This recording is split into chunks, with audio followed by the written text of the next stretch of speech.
Good morning, everybody.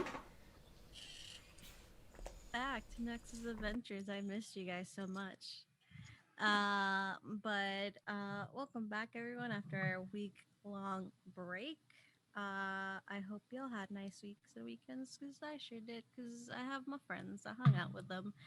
But other than that, let's jump in with some introductions and a little recap, and then we'll go straight into the game. I'll start first. Hi, everyone. My name's Satan. I'll be your DM for the day. Next, Jen, who are you and who are you playing? Hi, I'm Jennifer, and I will be playing Anthony Silverhorn, the Artificer Barbarian. Yes, you will. And RJ. Hey everybody, I'm RJ, but today I'll be playing Roland Granbrook, the half-elf sorcerer cleric. And last but not least, the lovely Sarah. Hey guys, I'm Sarah. I'll be playing Lucy, the Changeling Wizard Warlock today. Excuse me, I am waiting for my meds to kick in and decongest me. Not that you needed to know that. Word vomit. If this is your first time on my channel, we are a charity channel in this house. We don't take any monetary income from this channel, well, for this game, and I don't take any personally. Everything that you see that we're asking for you to interact with the game goes towards charity. That includes your bits, your channel subs, any donations that you make through the donation button down below. Those all get you perks to interact with our channel. You can see that information down below in my About Me section. And if you don't have the funds to be donating to charity or through the channel, that's okay. We get it. Times are tough. We're all dealing with that post-holiday financial drain and the pandemic. So if you still want to interact with us, just hang out for a while, listen to our story, and accrue those channel points, because you can also interact with us for free via those by giving us things like natural 20s, natural ones. Please give those to the DM. Potions of healing. You can teach our robot to swear. So we got a lot of fun things for you to interact with us, and we're excited to meet y'all. Thank you for the follow, Knight. Thanks for the follow. How you doing, buddy? RJ, go ahead and take it away with our recap. Last session on Nexus Adventures, we followed the trail up to a river and decided to camp out for the night where a witchy individual was set stirring a cauldron. We parlayed with her, found out she was some sort of Baba Yaga-esque person. Her house could move, and we decided to trade a few things away for safe passage on this river ride. Anthony did some dumb shit. As he usually does. As per usual, so I don't know whether to be angry or not surprised. Maybe both. But we safely passed over the river. We said goodbye to our two new companions, and we are now on the way to do a bank robbery. That is right. That is right. You are on your way to Blackmere, I believe. You, the viewers, you can't see the map, but there's a world map up for the players, so you can see where your party token is. You can see the river behind you, and just the edge of where that turns into jungle. And right now where you are, it turns into grassland. It's more plains, and you can see a more clear road in front of you. I would say, because you do have a map, so if you look at it, you would know Blackmere is about maybe a day's travel away. But as you leave this Baba Yaga-esque house that had bird legs, it settled down for a moment. But as you look back to do one last checkup on your companions, the house is no longer there.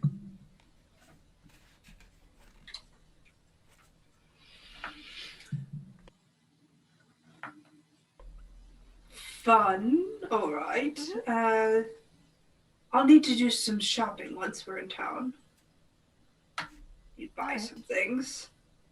What are you shopping for? I need to go as well. Aloe plants, actually. Should be easy enough to get. So what do we do now? Just follow the river until we hit the city? Over the river and through the woods to bank heisting we go. Hopefully we don't have to actually do a bank heist, and I can just impersonate the gentleman and get his money that way. Oh, well. That could also be fun, I guess. Could be. Spending the money afterwards will be even more fun. I could use new boots. Boots would be nice.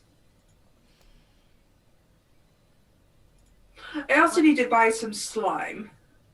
If we can find a slime, I need to buy some. Why? I don't want to know. Medical stuff. Petroleum jelly works just as well. Not for this. I need Oh. something more elasticy. You know what? Your sexual appetites are your own, Mr. Silverhorn. This is for you, Rylan. What? You know, I heard you could make your own slime with glue and a few other ingredients. Maybe you could try that. No, this is for medical purposes. I need something that will endure over time. I'm sorry, but you're married, Mr. Silverhorn. I can't. I'm flattered, really. It's biogel for your arm, your I've body. I've got plenty of biogel already inside of me, sir. Oh my. No, Sorry, it's- I'm just in a mood today for some you reason. are. No, it's Called Horny on Main. it's to promote a regeneration of the skin cells, make you more comfortable while wearing your apparatuses. Ah. I am a thoughtful individual. I just have weird ingredients to go along with those weird thoughts. I can confirm he is occasionally thoughtful. Thank you. As you discuss the thoughtfulness of Anthony and his weird ingredients, you do have an open road a few, about 50 or 60 feet away, that connects. So you're, sorry. You're able to walk to it, travel the road. Right now, it is about midday. So, you could travel throughout the day and push through the night to get into Blackmere by nighttime, or you could travel a few hours, camp out, and then go over the next day to Blackmere. It's about an 8-hour trip. 8-ish, 10-ish hours. Well, we just spent all that time sitting on our butts. I'm okay to push through. How about you all? I mean, if you don't mind the exhaustion. I'm used to it at this point. That's concerning. I don't sleep well on the road. It happens. Gotta buy a weighted blanket too. You know, they have these weighted eye masks back at court. They're very, very nice. I don't care for things over my eyes, but good thoughts though. You could scent them with a bit of lavender. That would be nice. You could just use a bit of wool. Or, if you're really in a fix for some sleep, and Rollin will pull out a small hammer. You would have to hit me very hard. Please do it. Do it. Do it. Better make it count. Better kill me in one shot. Can you hit me for 94 points? Rollin taps Anthony. There's a little P.O.P.O. noise. As you're playing around with your hammers and joking around, you do start traveling. It is a rather sunny day, and there's still some mugginess from the river itself. But the more you travel, the more you separate from that. It is rather breezy, so that helps fight off that. But as you travel, Lucy, roll me a D100. Let's see. Do I want the purple ones, the white ones, or the red ones? Red one. Okay. $34. 4. Okay. Let's see what we can. Well, as you're traveling down the road, you've already traveled a few hours, and the heat is coming down on you a bit. As it is open fields, you don't really have anywhere to hide from the sun. There's no multitude of trees to give you shade, but you do hear coming from behind you the noise of carts and horses. And soon into your vision comes a rather elaborately dressed cart. It's not decorated in fineries, but is elaborately decorated, colorful. There's two horses pulling it. It seems a rather large car, and you do see a man that's guiding the horses on top that has a rather some might say garish, others might say beautiful patterned suit on. I'll step off the side of the road to let the cart by. hmm they pass by and they give you a look and they raise their hands to say hello. It's like, well met, travelers. Just raise my hand. Do you need a ride anywhere? Are you going to Blackmere? We are, yes. Would you mind 3 travelers and 2 robots? Robots. Just point to Soon and then pick up Freya. She's a goose. Well, I dare say you would all fit right in. Set Freya up with the driver because she likes to watch the road. He'll kind of knock on there's a little window, and he opens it.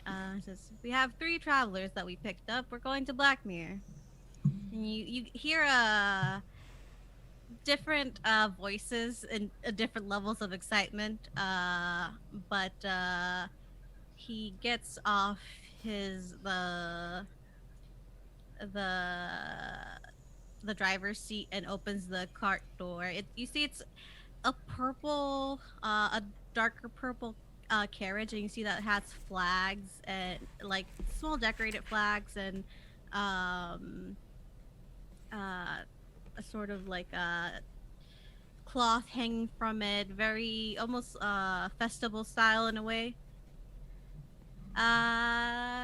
Lucy and Anthony, do roll me I guess history.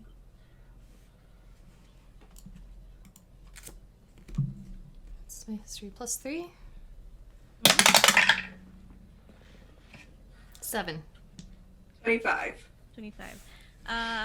Anthony, you do remember seeing a similar cart when you were in Ilbrun, that passed you by as you were traveling as well. There were other travelers that you saw on the road that camped a few hundred or so feet away from you and passed you by after. But Just Are you sure this is a good idea? nope. Last time we got into a covered wagon, the giant spider lady attacked us and we had to kill us. And we also met that strange bard fellow. Oh, that's also when we met the first Titus. Oh, maybe we'll find a third. I don't think a third Titus can exist in this reality. Not with that It's just a happy Titus. his family's still alive. He's happily married. Yeah. Whilst you're discussing, the gentleman gets out. It's like,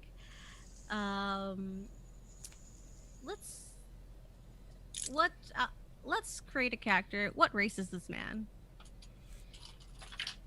Genasi. Genasi. What type of Genasi? Somebody else. Water Genasi. Water Genasi. All right. This is a Water Genasi man. His skin shimmers almost reminiscent of the way light flows and bends when it passes through the ocean. It has that sort of light reflecting on it slightly, and it's quite a curious sight, but it's really, really pretty. And you see he has no hair, bald, slightly pointed ears, but not really. They're pointed and almost bent down. There we go. But he gets off the driver's seat and comes down and opens the door for you. Soon just kind of flings himself off of Anthony's shoulder and scuttles into the carriage. Mm-hmm. All right, step in. Lucy will let the other two go ahead of her. She's suspicious of everything. Plop.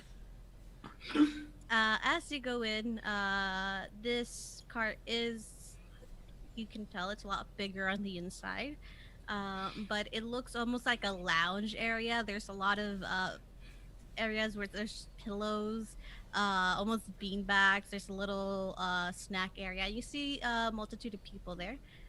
You see a red tiefling, which Anthony would remember was waving at you as they passed you by on the road in Ilrun.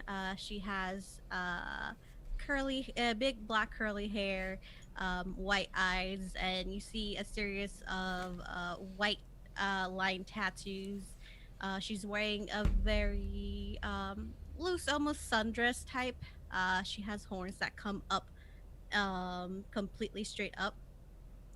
As well, you see a Goliath man, much bigger than most Goliath you've seen.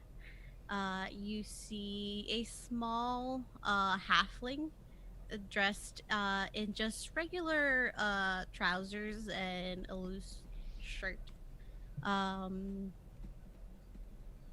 And as well, you see a lizard folk there as well. They have these very lovely orangey yellow scales and matching yellow eyes with slits in them.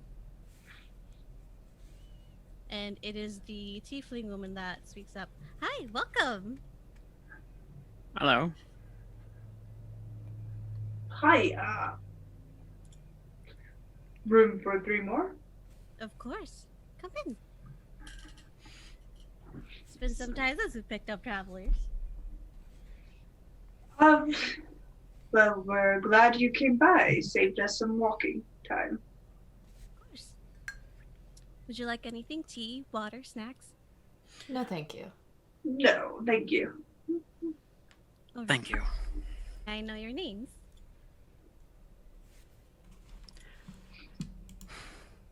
I'm Tara, by the way. There we It's go. Nina. Nice to meet you.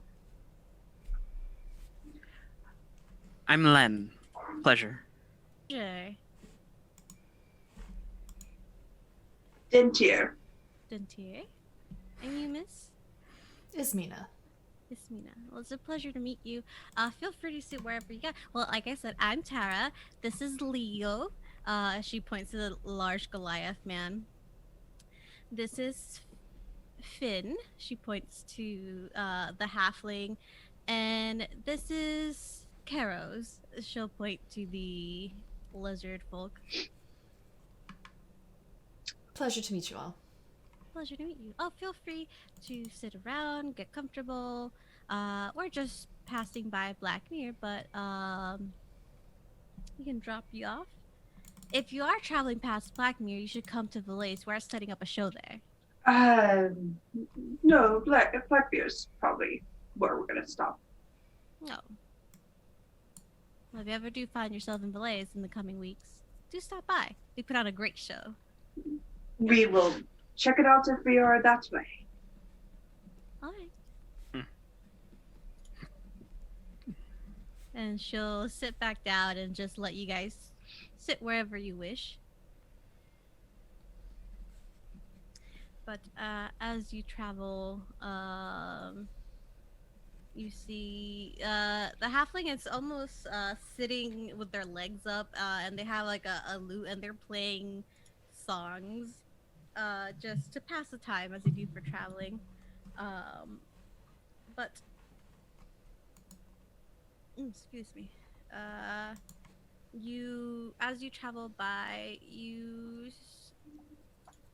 can interact with them should you wish. If not, we can speed run this. You do eventually do see. Make a perception check, whoever wishes. I got 15. I just closed my sheet. Hang on. 11. 14. Rollin and Lucy. You do notice the tiefling woman. They're very stark contrasting to her red skin, the white tattoos. You notice that they are snakes, and you're pretty sure you see them. They're not where they used to be at the beginning. One second.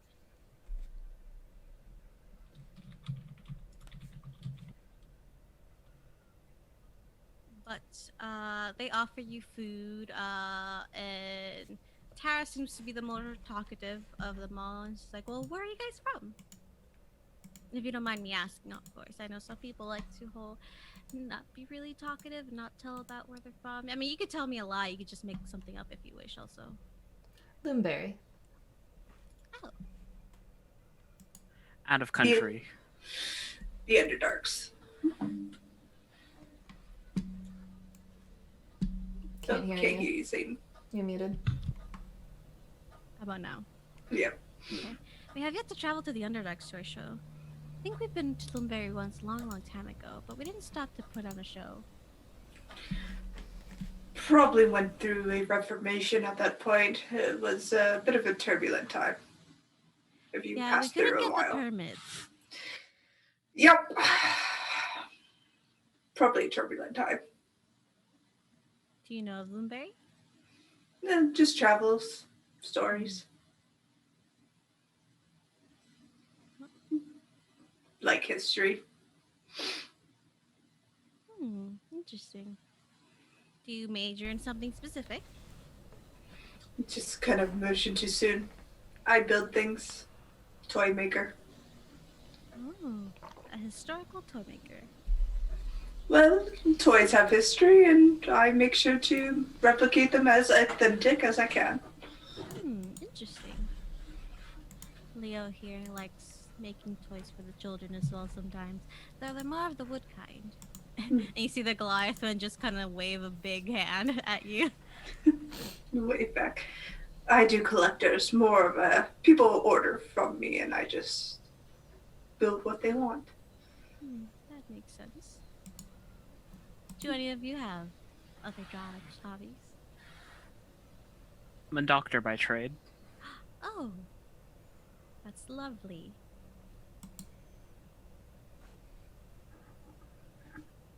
I'm just a companion. I go where I'm told to. Right?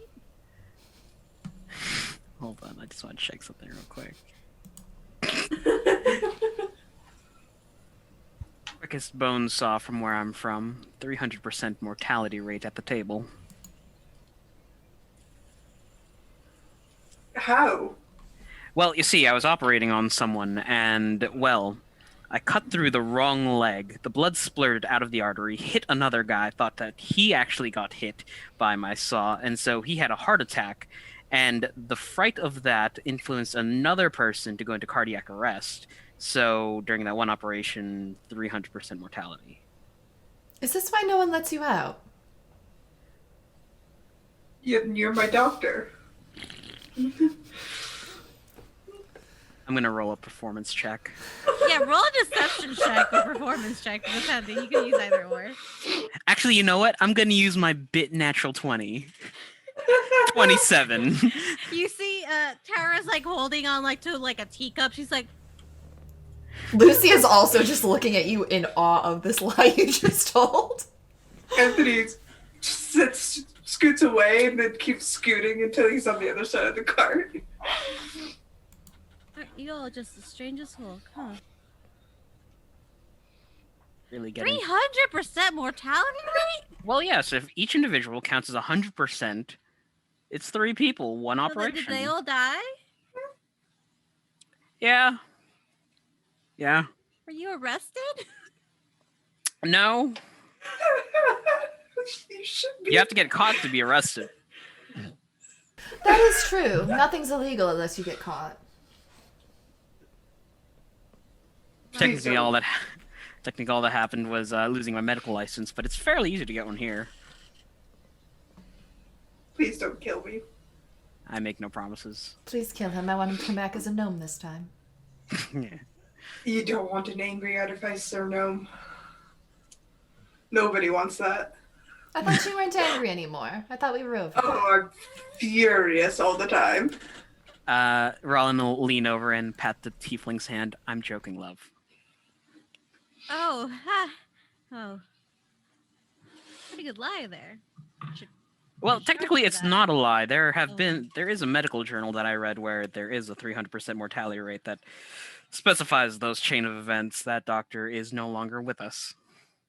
Was he part of the mortality rate? No, he was hanged. Oh, well, technically, it's a 400% mortality rate. Technically, yes. She chats a bit more with all you. Eventually, she kind of goes to you. She's like, Miss, just in case, if you ever need any help, you let me know. Help with what? Wow. Willingly traveling with these men. I'm the one who keeps them alive. Oh, okay. Sorry. The way you worded things, I thought maybe you had been like kidnapped or something. So I wanted to make sure that you were all right. Just peachy. If anything, she kidnapped me. No, I tried to steal your robot. You were Same just thing. an unintended side effect. Mm. Snacks, anyone? No, thank you. No thanks. I'm fine, thank you. Lucy pulls out her own bottle of whiskey and starts drinking.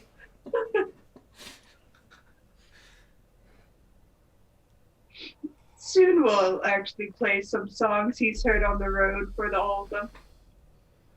You see the halfling, Finn. He starts playing to the beat of whatever Sunni's singing, and it is a shorter travel than a day because you are on a cart. But the rest of the travel passes by. They're pretty friendly. They kind of just do their own thing. In it, Finn likes Soon a lot. He starts playing songs with him. He also Hypno's does. born. He also does this. Watch.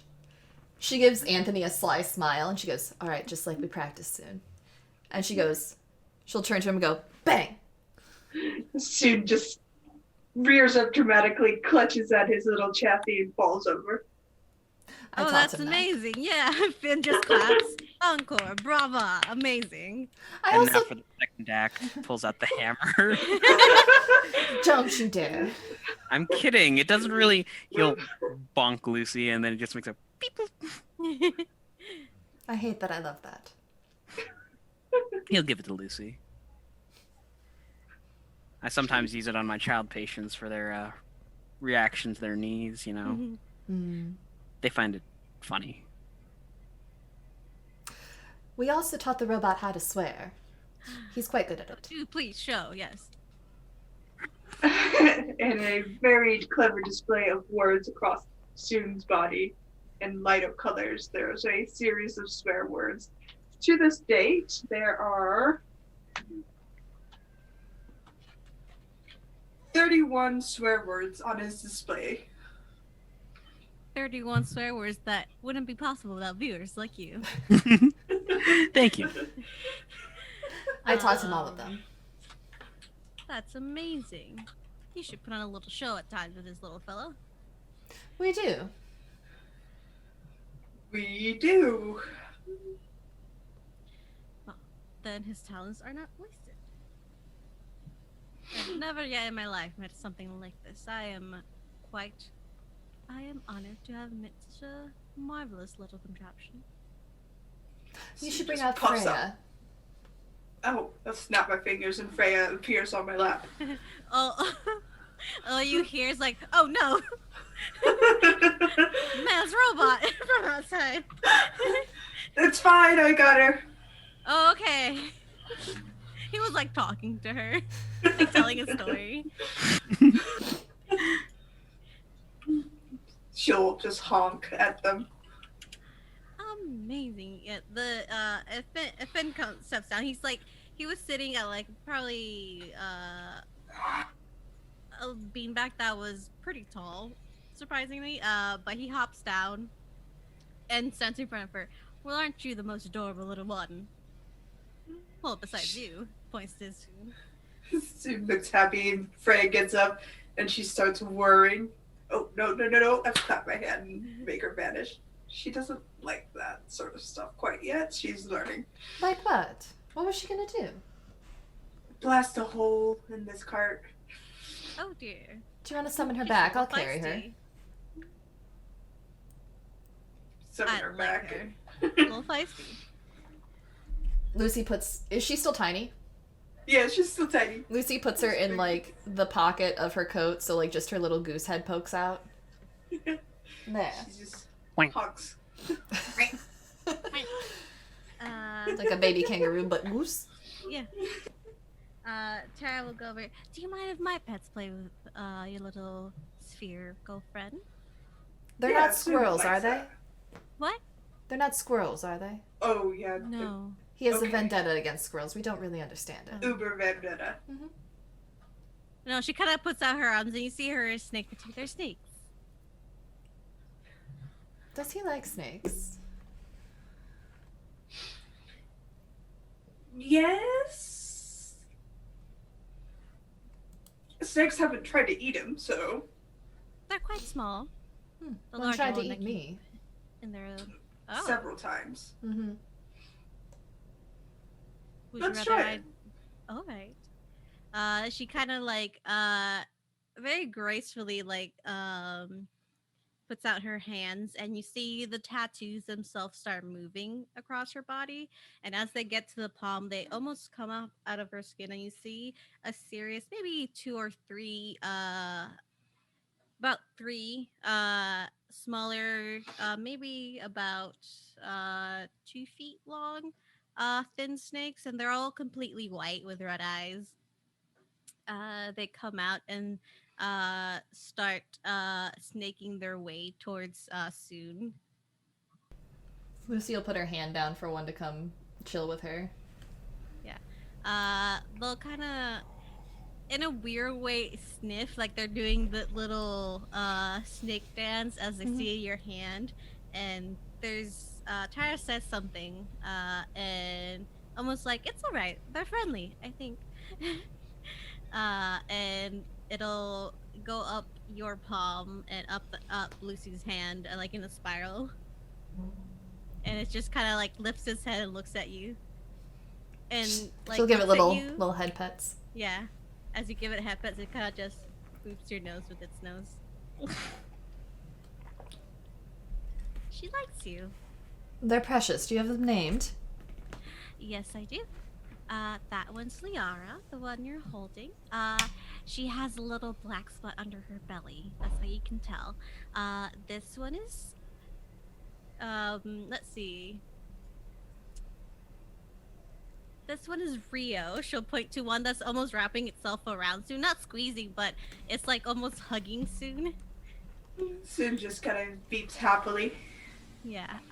And there's another one that is actually looking at Finn almost expectantly. And you see Finn, oh, okay. And they start playing a song. And they start almost like swinging side to side as Finn is playing a song. That one's Kitty. She likes Kitty. music. Yes. Yes.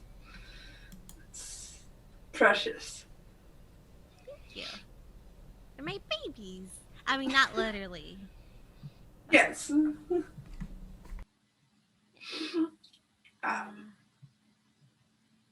But Soon seems to like them, so that's good. Yeah, they're pretty friendly. I use them for my shows at times. Lucy's talking to Freya in her pocket, coaxing her out to come meet the snake.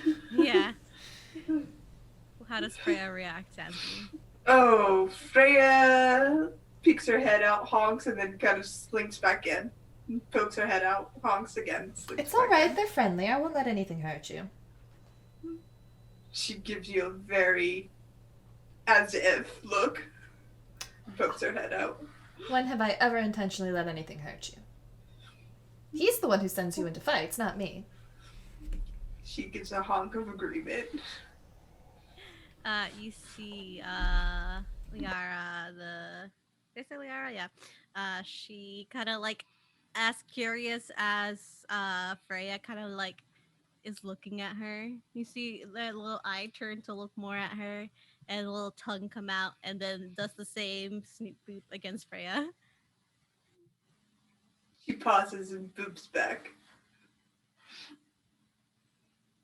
If a snake could sound happy, she would be making happy noises. Just kind of rubs his head against. She rubs her head against Freya. Oh, that's good. Anthony pulls out a notebook and writes something down and closes it, tucks it away. You just need to prepare for her for what she's gonna meet. She'll take Freya out of her pocket and put her and the snake down together right in front of her. Mm-hmm. Still there supervising. Well, her first interaction with the snake was it eating you, so it's never been quite positive in this respect. To be fair, you all did more damage to me than the snake did, so she should be scared of you. Fibble did, but yes. Yeah, let's not get ahead of ourselves. Miss Fibble was the one wailing on you. I don't remember. I was unconscious for most of it. You can thank Miss Fibble for that. And Ron will put a hand down for a snake to crawl up. Which one are you? The one that's with Freya, the one that's hugging soon, or the one that's dancing? Whichever one bites. Not Yeah. like bites, but Yeah. whichever one comes his way. You see, the one Kitty, the one that's dancing, kind of like comes up. They act more like puppies than they do snakes, or what you would expect a snake to act like. She kind of comes up and kind of coils around your in your palm, but you see the head still kind of bobbing and weaving to the music. Well, aren't you just a cutie? A little tongue comes out. It stays out. It's a little snake flip. Boop. It like shimmers, like shivers, happy. Yay. Yeah. Okay. Would you like to meet my big girl? Big girl. Yes. Sorry. Yes? Yes. You don't have to. I know some people aren't do well with bigger snakes. These are pretty small compared to. As long as you promise it won't constrict me and try to eat me. Oh no. Um, Likes people. I'll just pick up Freya and kind of hold her. Yes, slowly. Freya's not very fond of big snakes. Here, she can hide in my pocket again. Put her back into Lucy's pocket. She snaps her fingers, and almost out of very ethereal, like out of thin air, you see this smoke rising from her hand, and it makes a form that looks like a snake that starts weaving, and it wraps around her arm, and you see a white snake with red patches materialize. It's pretty big. It's about 4 to 6. It's about 5 feet long. She's chunky. She's a chunky girl. But it starts materializing and wrapping around her arm and around her neck. and it's going all the way from one arm to the end of the other long, uh, and she holds up her little head and with the other hand says, "This is my big girl. I call her baby." She is precious. As I reach over to Freya to stop her from firing off a ray. She's lovely. It's okay, Freya. Under chin scritch. If a snake could purr, this one would be. It's almost like a continuous hiss, but on the inside. And you see her eyes close. Oh, she loves under her head scritches. Been having to deal with a lot of serpentines recently. I'm glad to know this works on the regular ones as well. Oh, have you? What kind of snakes have you come across? Naga, mostly. Oh, Hmm. I Yep. met some nice nagas in my time. Since you have to. But yeah, this is baby. I'll keep her on me. I don't want to make your little robots uncomfortable. But she seemed like she wanted to come say hi. But she's lovely. It's just, forgive Freya. She's not had very positive interactions with snakes. Oh, that makes sense. There's a lot of snakes in the wild, like constrictor snakes that will just constrict you and eat you. So you seem like the adventuring sort, so it doesn't surprise me that you come across those types of snakes. But I assure you, baby is 100% friendly. It's fantastic. But as you travel, you see the big snake. She eventually moves to Leo, the big Goliath man, like in a very familiar way. And even this 5 foot snake looks tiny against this giant Goliath man. Goliath usually are about 8 feet tall. This one seems even larger. Um, so he's mostly just been sitting in a corner, just minding his own business. Uh, but you see that he is wearing trousers, almost with a sash around his waist, and an open shirt that's tucked in. You can see tattoos on his chest, not just the regular natural tattoos that form on Goliath's skin, but other tattoos that have been added. You could assume this is the strong man of the this little circus. But even this 5 foot long snake looks tiny in comparison to this man. But he seems to be pretty quiet. But you see a small smile on his face as he uh, picks up the large snake and just kind of scratches her head. But your time with them passes by. Uh, the snake swimming along with Soon and hopefully Freya. Finn is playing music for y'all. Uh, you see Leo is just hanging out in a corner. If anybody talks to him, he'll make small conversation, but he seems to be a quiet man. And then the lizard folk, whose name I already forgot, because I didn't write it down. He seems to like just silently just bring you guys tea and snacks should you wish it, because it is a few hours ride. So His name's Karos. Karos, there I we wrote go. them all down. Thank you. I appreciate that. But he, as much as the lister folk can smiles and brings you all tea and snacks. There's a variety of tea and snacks. But yeah. The time passes by with this traveling troupe that seems to have picked you up. And eventually you do make your way to Blackmere, and the water genasi, who, let's say his name is Sal, opens up the little window and says, "We're in Blackmere. Would you want me to drop you off anywhere specifically?" Just at the gates. All right. Well, we're gonna be passing by as troop. Give me a moment. And he kind of like stops the cart, and parks it, and then opens the door for you. Well, we're at the gates. It's about to be night. But if you ever any of you need anything, please don't hesitate to call on one of us if you can. You've all been lovely. Thank you. And Tad just gives you the biggest smile. It's a pleasure to meet you all. It's a pleasure to have met all of you. Thank you. You're And if you are in Loonberry again, see if you can get those permits.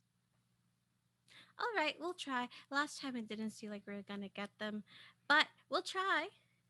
Is that something the Lord of Limberry would be in charge of? Possibly. Well, when we tried to get them, the Lord wasn't there, so. Yeah, I get fucked. Next time. That's me. That's RJ.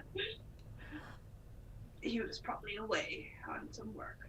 Well, yeah, we figured, but then we didn't really have anybody else to talk to, so we didn't want to make too much of a fuss, so we just kind of went by. We did perform for a lovely tribe of orcs afterwards, though. I'll send a letter out. Next time you go through, you shouldn't have a problem getting a permit. Oh, thank you. That's very lovely of you, Nina. Well, if we ever see each other again, I hope it's just as wonderful as this one. And if you catch our show in Valais or Loonberry, possibly, do come and say hi. Of course. Thank you. You're very welcome. Bye. Bye. They let you out, and they go up ahead of you to the gates, and you see them pass through. But you can start walking towards the gate. There's not really a full gate guard, but they do stop you. You get your names. You can see that they do stop, get names and stuff like that. So as you're walking forward, you're in a line. Lucy pulls her hood up and alters her appearance. She's been a wood elf for most of this journey so far since they came to the continent. She's gonna alter herself to look more drow, so that she can pass as Anthony's daughter a little more easily. Yeah. You wait in line for a few minutes. Eventually, it comes up your turns. And there's a guard there. You see a half-elven woman. Pretty stoic features. Tied back hair. It's not wearing a helmet, but she is wearing armor. And says names. Miss Mina. Is Nina? Dintier. Rollin. Visit. Trade. As I pull out some wool. Do Merchant. you have your merchant papers at work with you, sir? I pull out some merchant papers and hold them out. I'll take them, write down a few things, stamp it, and hand them back to you. Well, have a lovely time in Blackberry.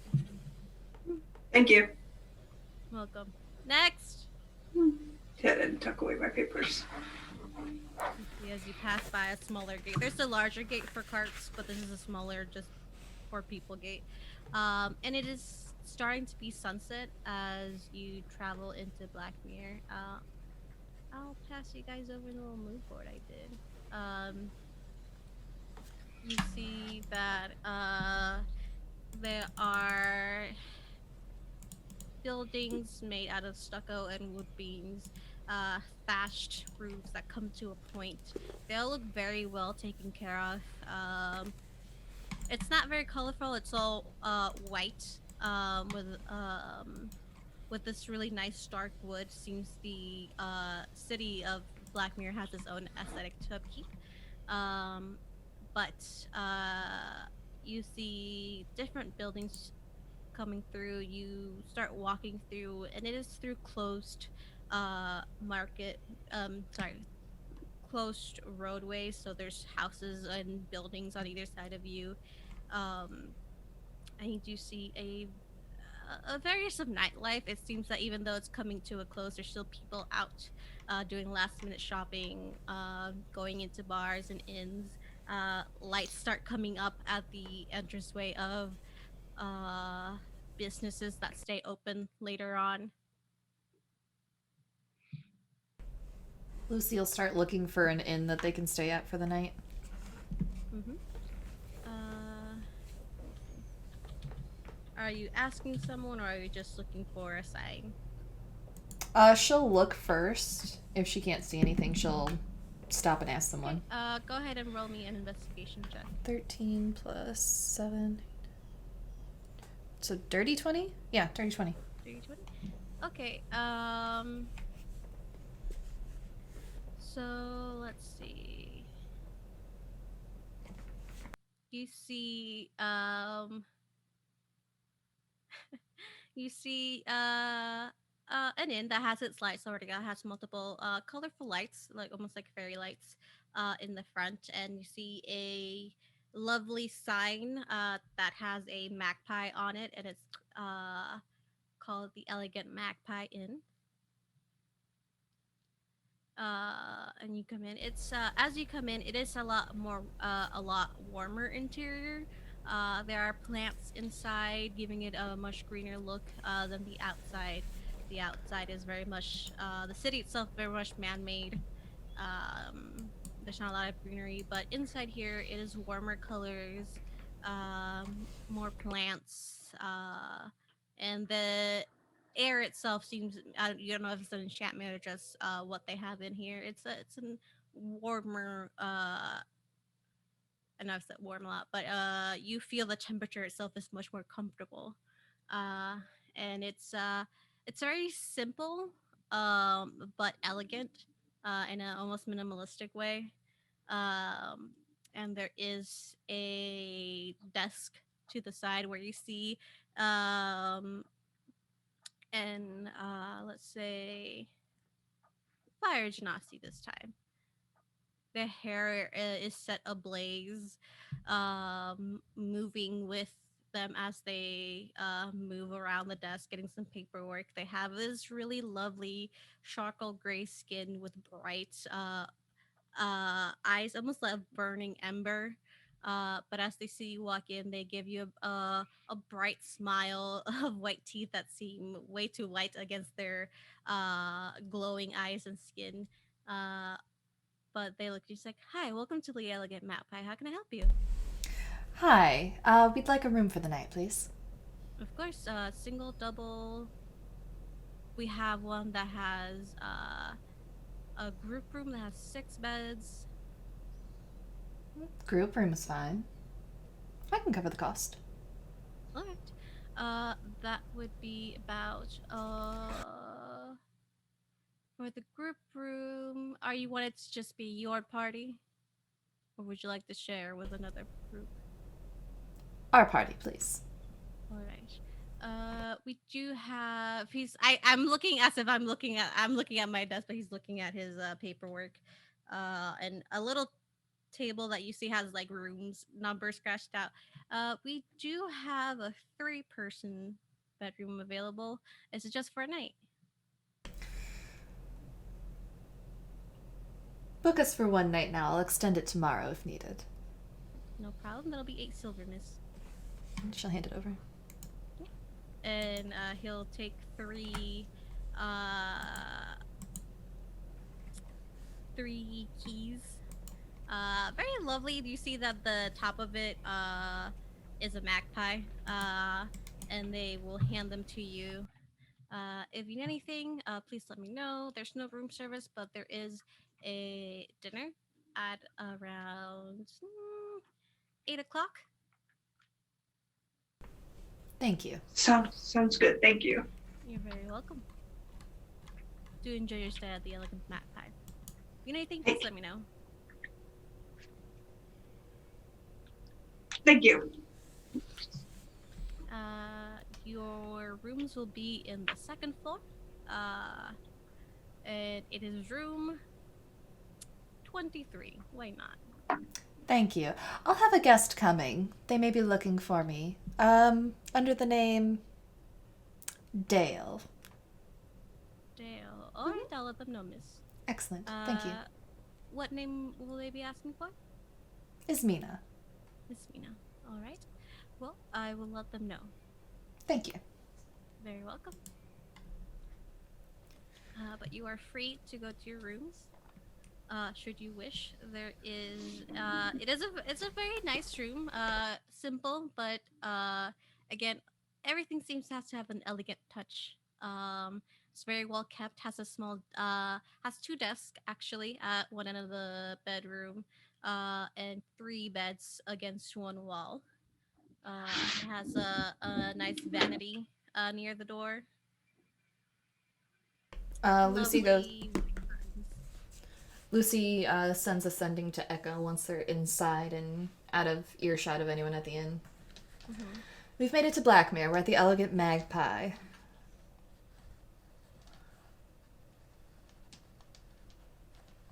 No response.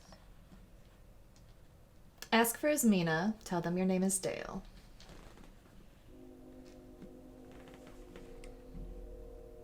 No response.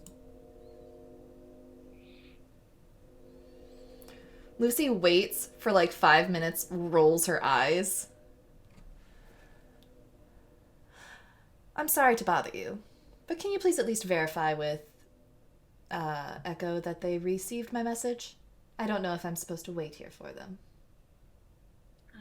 I will. Checking up on people like I'm a babysitter.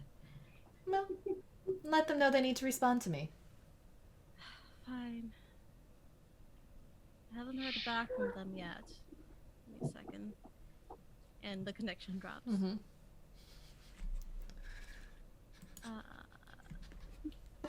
Complaining about having to be the go-between. It's not my fault.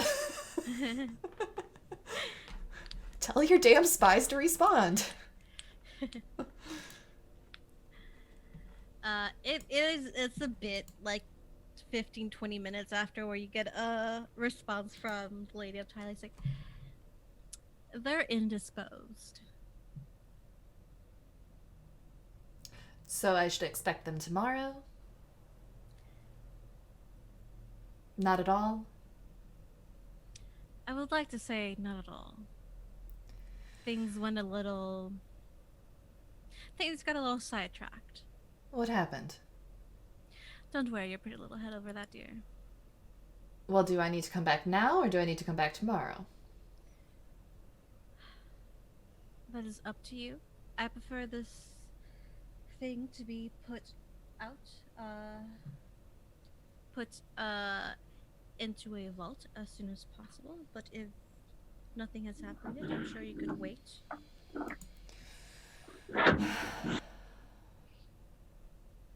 Well, I had my own thing I wanted to do, but never mind. I'll need their help anyways.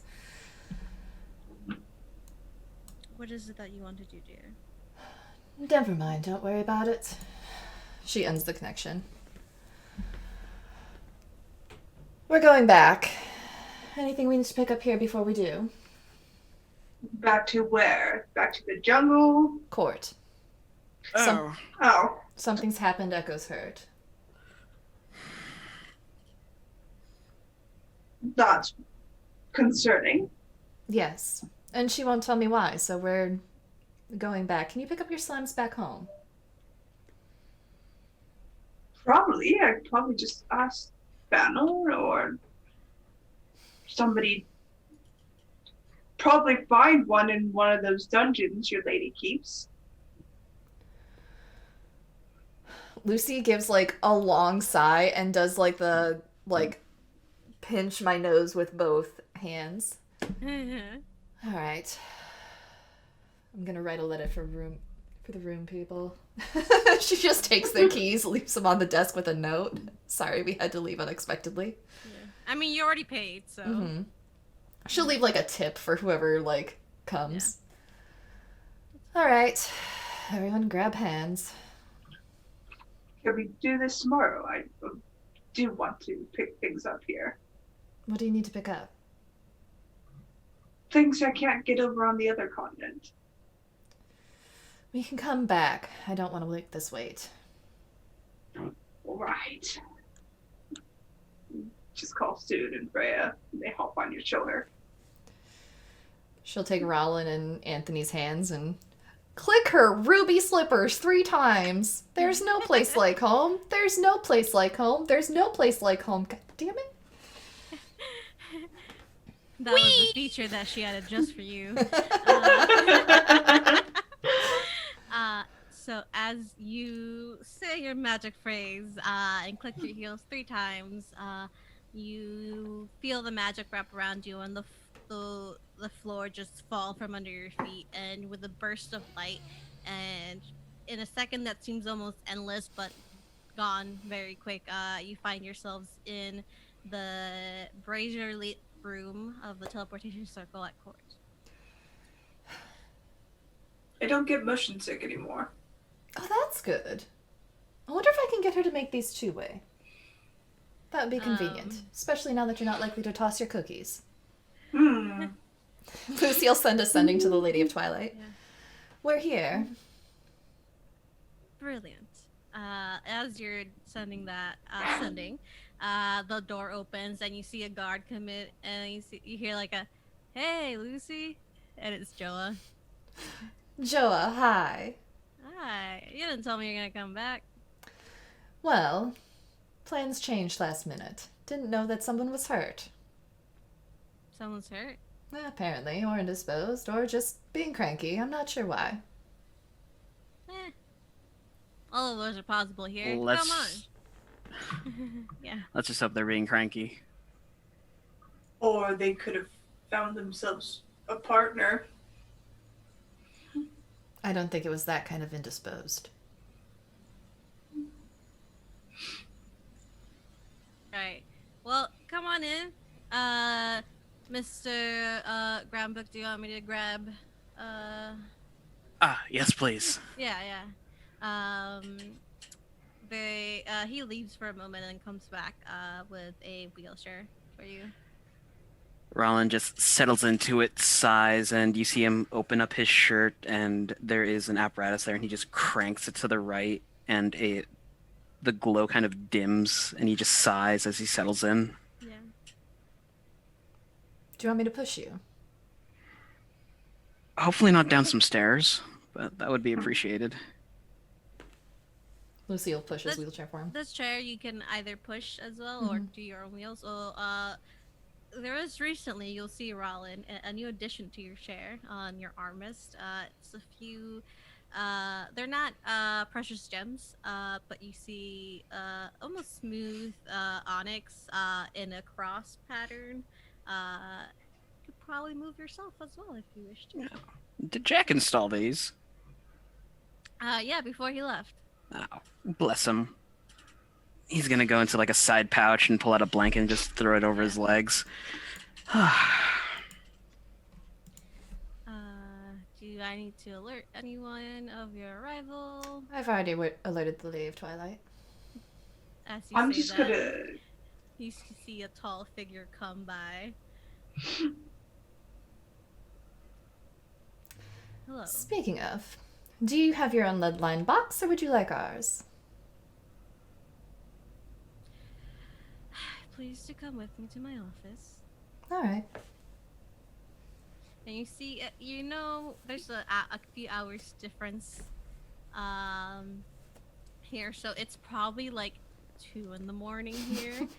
So all you see, it's just black robes that would definitely be for someone like at night. It's fancy, and just a simple mask over her head, over her face, and black veil.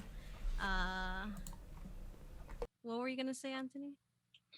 Is it alright if I go settle soon in Freya? They don't want to be up much longer. They can wait 5 minutes.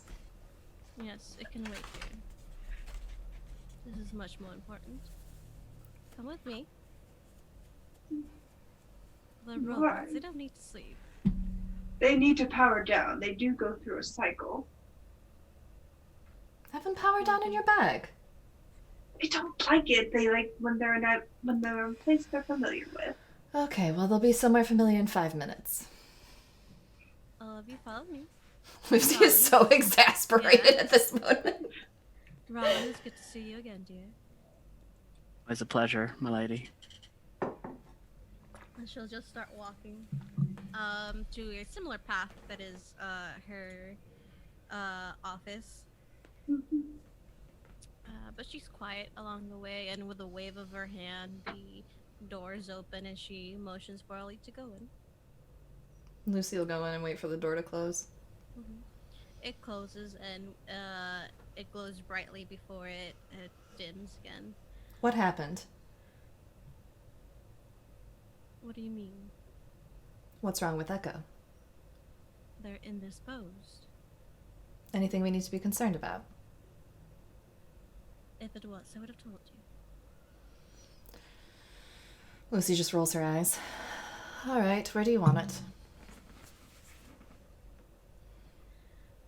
Let me see it. I have a few boxes here. Nods at Anthony. Sets the box down. Is it in your box? He didn't put it back. She opens the box. Why is their box empty? What do you mean the box is empty? Go over and yank the lid up further. Anthony, where's the sword? He shakes his head. I put it in there. You saw me put it in there. Anthony, please roll a deception check.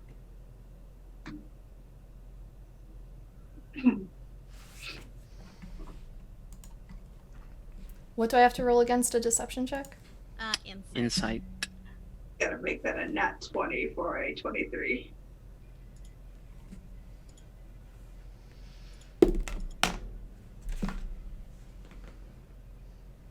I rolled a nat 20 for a 21.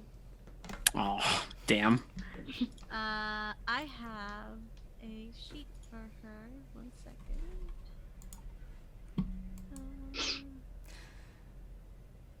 I did see you put it in there. What happened since it was in there?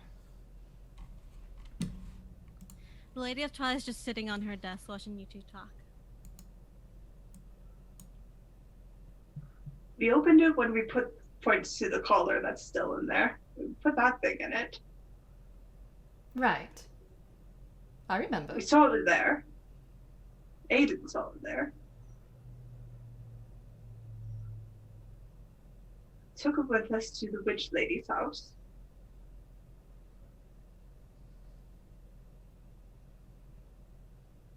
I fell asleep.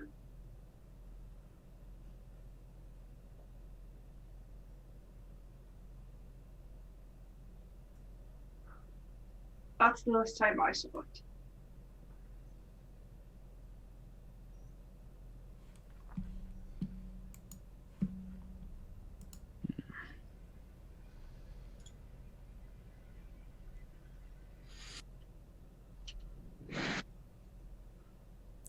Lucy casts Sending to Alessandra. Dear, did we happen to leave a nasty-looking sword in your cabin? One seems to have gone missing. It's rather important. Can't hear you. A nasty looking sword. No, I would have been aware of anything were to be left behind.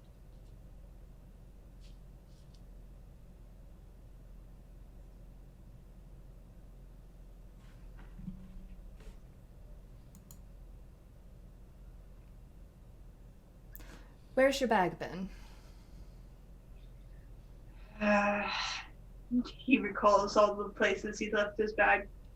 From the carts, to the jungle, to the camp, to the various camps, the Nagas, the temple. And you didn't absent-mindedly stick the box anywhere else other than your bag? No.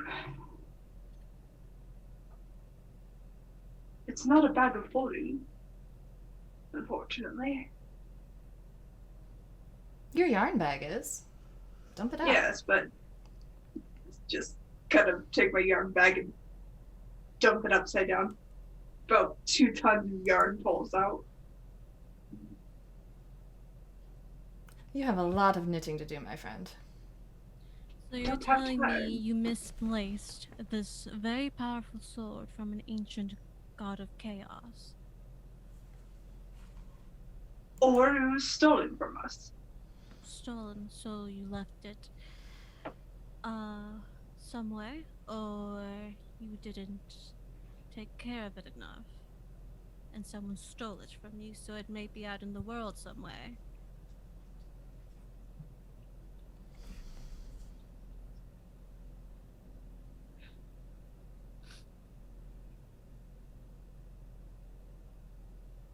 I would say if you're still lying, Anthony, you would make another deception check. Can I roll insight on what my patron might be questioning? Yeah, go ahead. I'm just gonna go for another net 20 for 23 again. Hey, 24 on a 19. Oh boy. You see people here that not 20s are great, but when the person rolling against you rolls higher than your nat 20 plus whatever you have, doesn't count sometimes. It happens. Rollin, you can tell there's something off. I sent you my insight check roll. Yeah. She has a very good poker face, or poker voice. Huh. Anthony, make a wisdom saving throw. No. One thing I absolutely suck at. Okay. Lucy sits down in one of the big comfy chairs exasperated and just closes her eyes and leans back. 4. That doesn't beat the 20 DC. I hope not. Unfortunately. Lucy feels something press against her cheek, and it's like a bottle of whiskey that Roland has pulled out from underneath his wheelchair. Thank you. Both see Anthony freeze up. Is that you or him? Me, dear. She'll stand up. And she faces Anthony. I want to know why your little friend here is lying to me. He's what? Lying.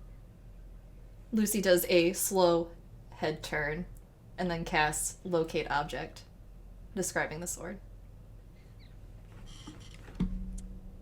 You feel a ping. Not 5 feet away from you. Where Anthony is. Can I tell where it is on him? Yeah. It's just under his jacket. Lucy goes over and opens his jacket. Anthony, you do not want to part with the sword. Mm-hmm. You can make another wisdom saving throw should you wish. Yeah. For this one, I'll put another 20 on that flat this time, because he has no pluses to it.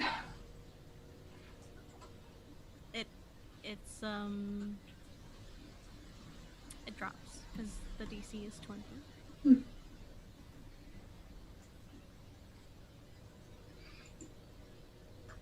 Lucy, are you going to take the sword away from him? Lucy's still holding on to him. Yeah. You have Anthony, you have the Lady of Twilight in front of you and Lucy holding on to you. Based on our fight to get the sword, Lucy casts remove curse. Anthony, are you letting that happen? No. Because he doesn't want to. You'll have to both roll initiative. I need to see who goes first. Fuck! Oh, I guess we're doing this. 17. Hold on. Okay. I'm gonna roll twice. Take the higher number. You have advantage on initiative check. Yep, I do. Alright. Rollin, you can also Net 20. Roll initiative, got it. 19. Actually, I should be in roll 20 for this. Ha ha ha. Oh no! Free is there. Yep. Okay. Let me put my pen down. Let me put an initiative tracker for you. You should be able to change your. Can you add me to it? You should be there. Oh, there it is. Okay. No, I can't change it. Yeah, no. Mine was 17. Okay, 1 second. We are 10 minutes away from break. DM, would it be okay if we take a break now? Yes. All right, y'all. Perfect time. While we get our initiative set up, we are going to take a 5 to 10 minute break. We will be back with potentially a little bit of combat against one another. So don't go nowhere unless it's to grab a drink, grab a friend, take your meds. Tell someone you love them, but then after you tell them you love them, bring them here to watch us fight Jen. Ah, Oh no! Everyone wave. We're going to break. bye. Bye.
And we are back. Hi, everyone. If you're just joining us, we are about to go into some combat against our barbarian over here on the side that I'm pointing at.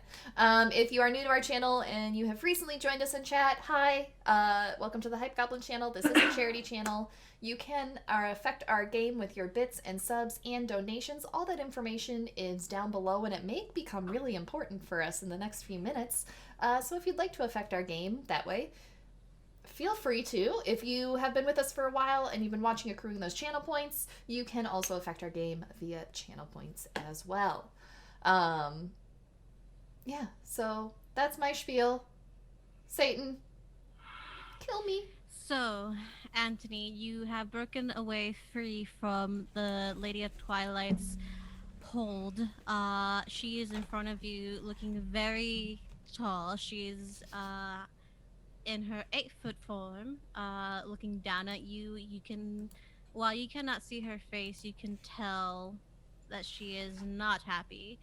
Lucy is next to you, her hand on your coat. It is your turn. You are up first at the 22. What would you like to do? Man, if I can pull this off. Rip into my bag, pull out the anti-magical manacles, and slap him on the Lady of Twilight. Been holding on to those for a while. Make an attack roll? Unarmed. Yes.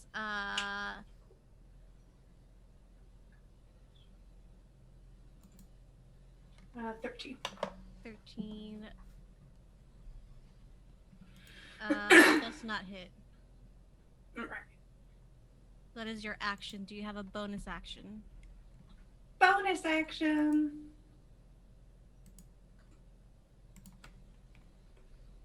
Gonna rage.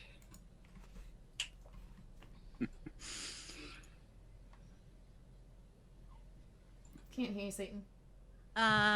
See, this is why. Okay. Now. Yeah. Okay. Mhm. You rage bonus action. Are you using your movement for anything? No, he's gonna stay right there. All right. Well, Uh, he'll actually pull out the sword as a free action. Yeah. You can activate it as a free action. Cool. Well, He actually, activates. you have to activate as a bonus action. My bad. Okay. He'll have it out. He'll Yeah. You'll activate have the hilt out. Yeah.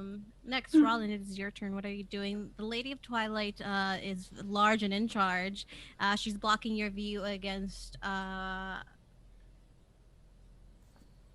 Anthony. So it's Lucy, but you see that there was the Lady of Twilight basically slapped Anthony's hands away, and there were manacles that fell to the buddy. ground. Oh dear. Okay. Let's just see if this works proper.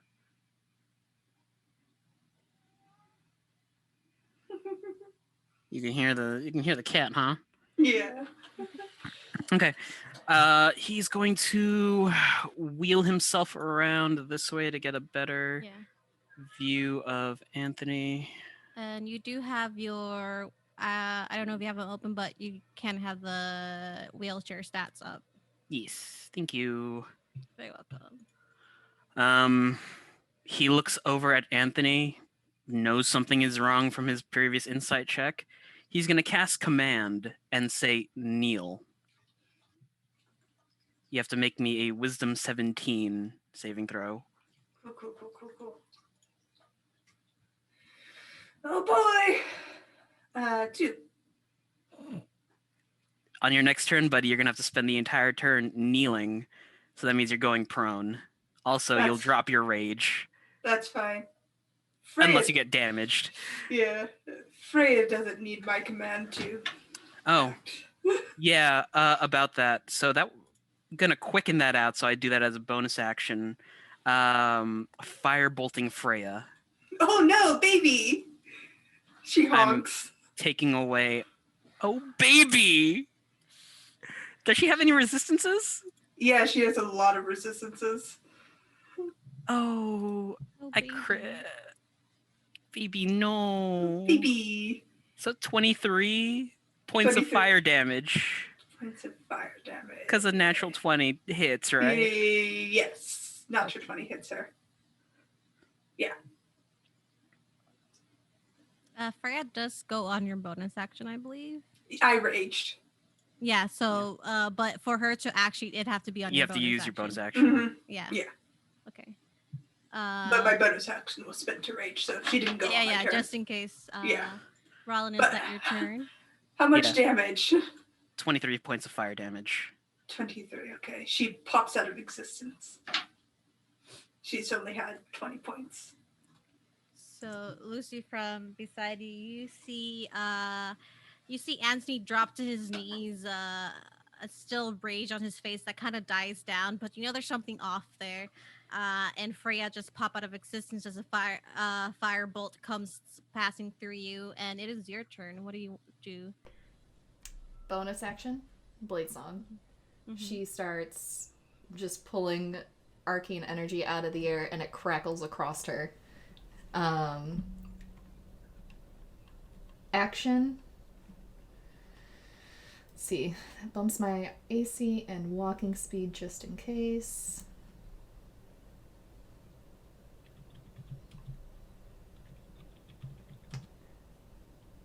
She will take out the stun batons. Mhm. She's holding them both in one hand. She's not going to attack him this round, just to have him out. And she'll walk over to him, touch his face, and cast that remove curse. Okay. Is it a willing creature?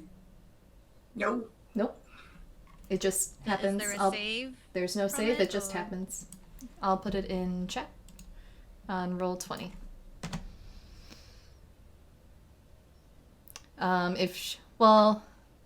She would have to touch the sword, so she'll touch the sword hilt.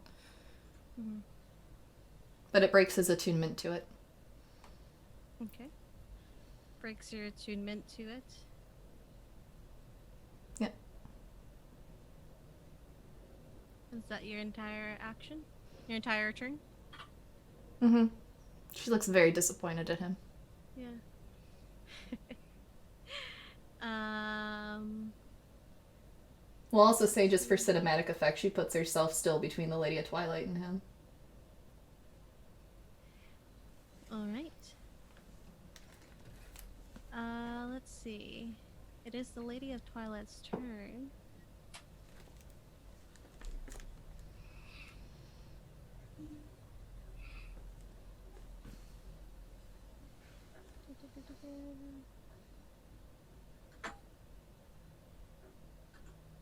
Hmm.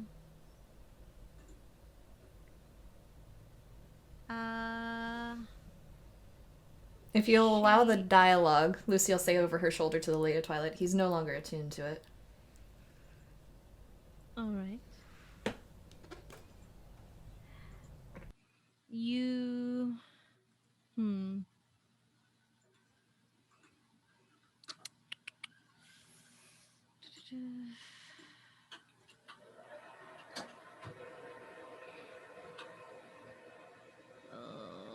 Oh. Why did you do this now, Anthony?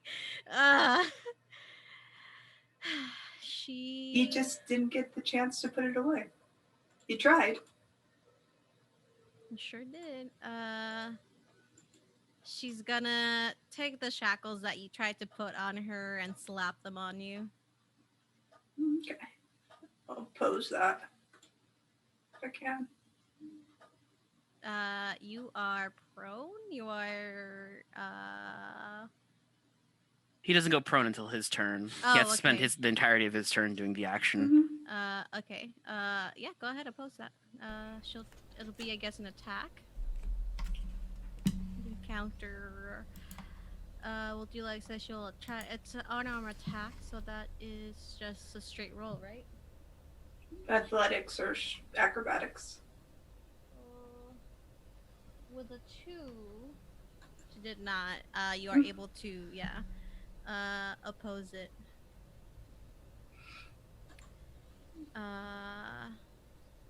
So, as a bonus action,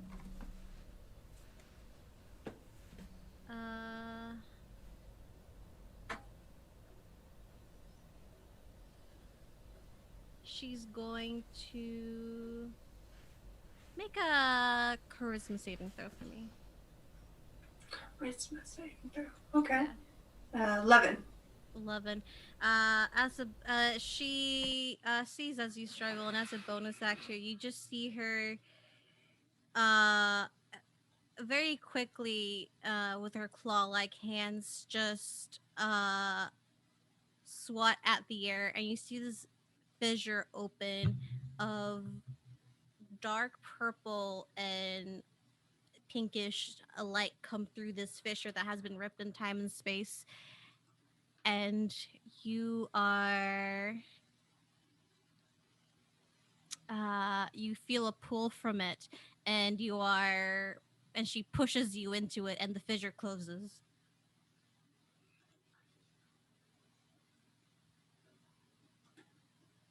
Banishment?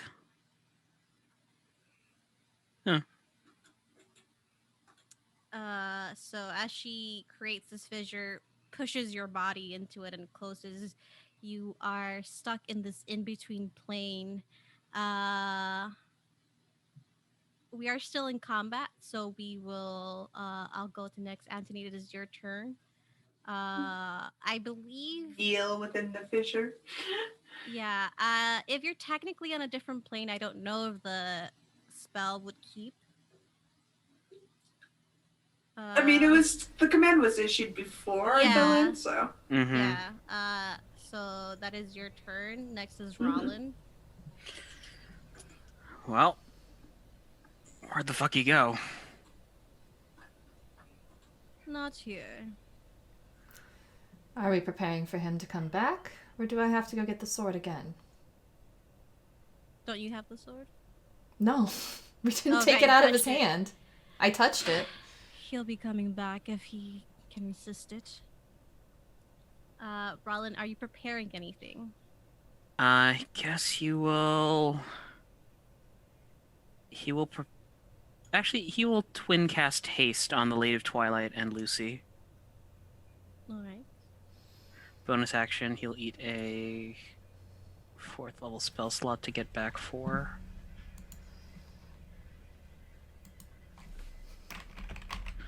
But Lucy and the Lady of Twilight are now hasted. Perfect. Nice.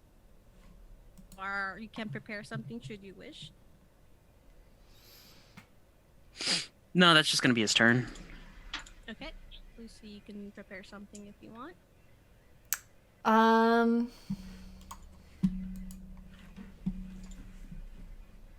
not sure what I'd prepare. Attacks. Yeah. She'll prep an attack with both of her stun batons. And would it be can she use a bonus action or something to interact with a sending earring? I'll give it to you as a bonus action if it's just a few words. Sending earring to Fanor. Anthony's been cursed. We're in the lady's office.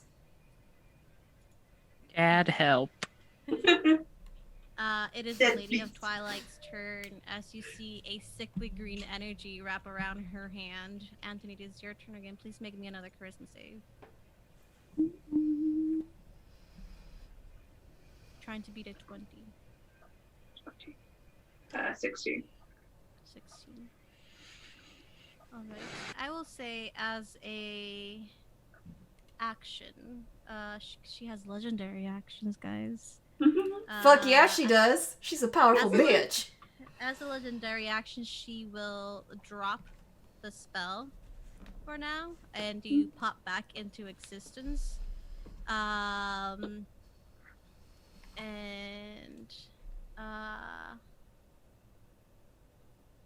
So it is a free action. It's actually a free action to drop it. I'm gonna say she did that on her turn. She dropped it, and she's gonna take another turn to do her action. And you see her hand as you pop. You were in this weird state of swirling colors and clouds. There was nothing tangible in the space that you were in, and Almost a few seconds later, you just pop back into existence. You are not cursed anymore. You do still have a twinge in the back of your hair that you do want the sword, but you are fully in control of yourself now. As you see her hand just reach out for your throat. Please make a Constitution saving throw. Amazing. 22. How? 1 second. If your patron ain't scary as the Lady of Twilight, is it even worth it? You take half of 41, so you take 20 damage. Necrotic.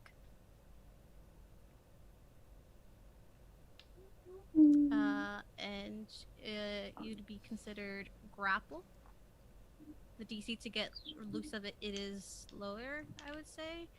Or you have advantage. Yeah, you're considered grapple because she grabbed you by the throat. But it is your turn now.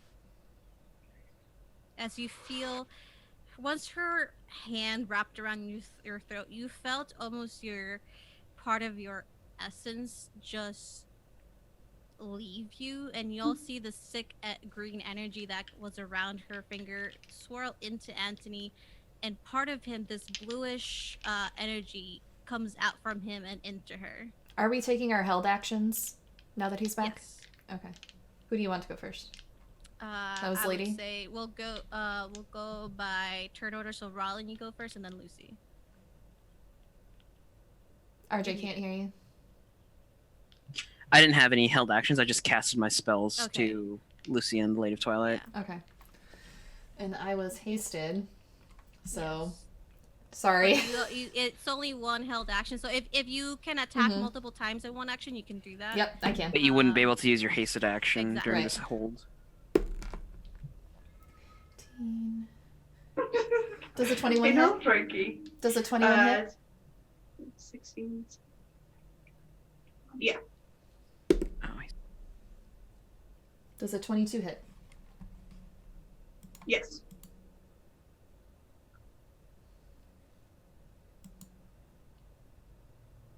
So that'll be a total of 5 points bludgeoning.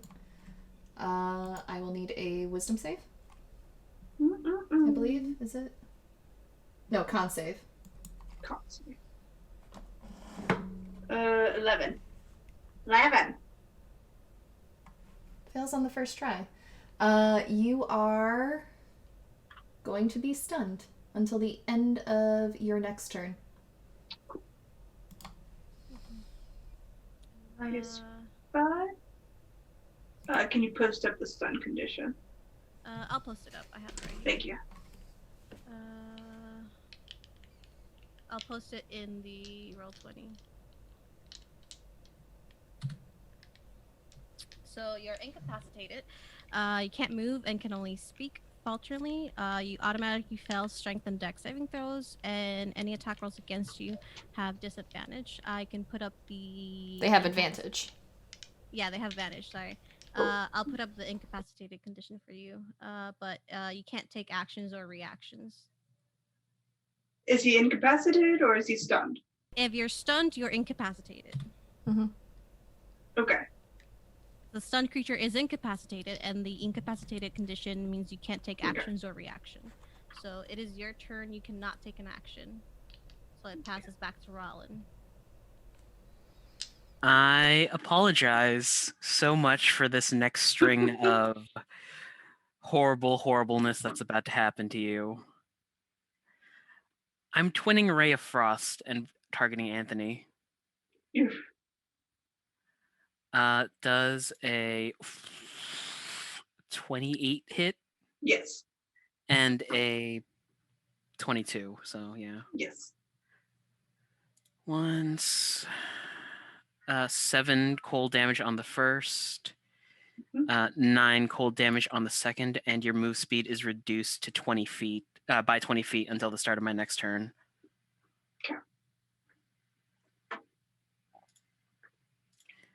Is that your turn? Yep. I'm Lucy. keeping him locked down. Yep. Lucy, it is your turn. You're muted, dear. Lucy picks the anti-magic shackles off the ground and puts them on Anthony. Okay. You cannot save against this as you are incapacitated. And if it's okay, I will take that sword out of his hand after that. You may. That'll Thank be your you. entire turn. Yep, that's it. There is a moment, and I would say, Lucy, you are. One second. Let me switch this up. You can tell because you are more connected to the Lady of Twilight. She's your patron. You can tell there's a hesitation in her to whether she will attack or not. But within that hesitation, you see black vines, bramble-like vines with forward-looking thorns in them sprout out from the ground, almost ripping through the floor.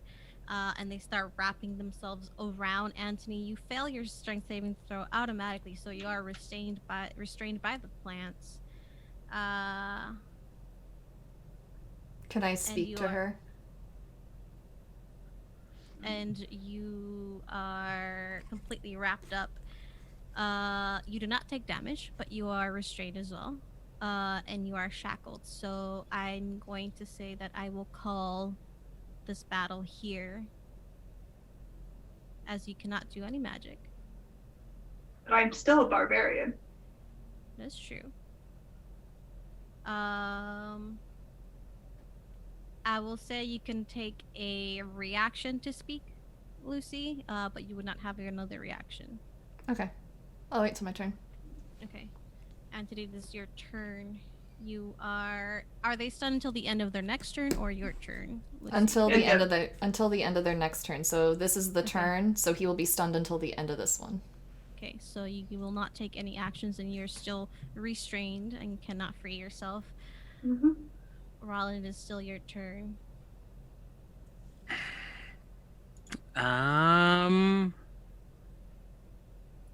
guess I'm gonna beat a dead horse.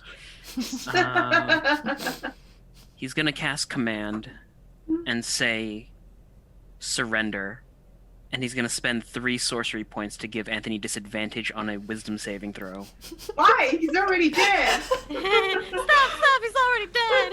Because now I potentially have 11 rounds of command. 6. Yeah. But he will surrender. Okay. So, if you surrender, Lucy, it is your turn, but are you surrendering because of the spell, correct? Yeah. So, okay, it is your turn. We're still in combat. Even though this man is shackled, restrained, and commanded.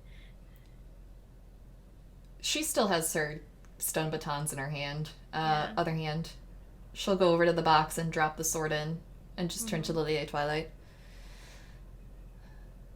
He may return to his senses. Best not to kill him and just stick him in a cell. You assume you know what I'm doing. Just saying. Do that. That's her turn. Alright. It is Lady of Twilight's turn. And she will...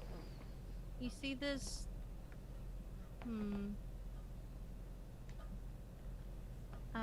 You see, a smoky black, energy that, kind of pulls from the corners of the room as it wraps around you. Anthony, make me a wisdom saving throw. I believe you failed that automatically now? No, I think it's just From what? Oh no, you have disadvantage. Well, it was only on the spell that I cast on him. He had disadvantage Oh, on. okay. So make me a wisdom saving throw. 15. 15. You do not succeed. You are incapacitated once more, and you are, you have the frightened condition on you. Oh no.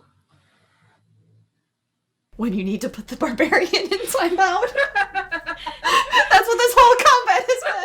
Yeah, it's not even hitting. Sit It's down. just yeah. Please. This is like when a Reinhardt comes in during Overwatch and hammers down. Just, no. Sit.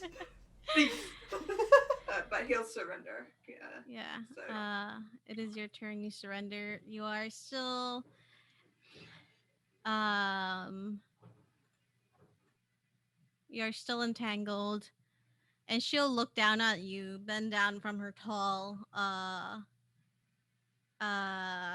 stature, and her face is right in front of yours, and she says, "Are you done?" Anthony wants to say yes. But You are within your own rights. The spell the curse has been broken. Mm-hmm. He'll say yes. You try anything else? If you try anything else, I would hate to make my dear Fenrir a widower again. Understood. He'll just glare. He doesn't say anything. I said understood. He doesn't respond.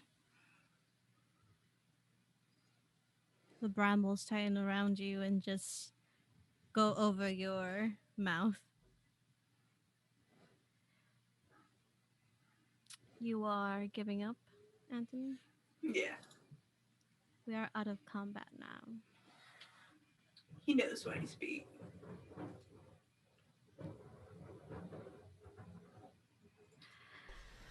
I alerted Fanor. Wouldn't surprise me if he's already outside your door. No, it wouldn't. She will keep a tight grasp on Anthony, her brambles, as you are shackled, restrained, frightened.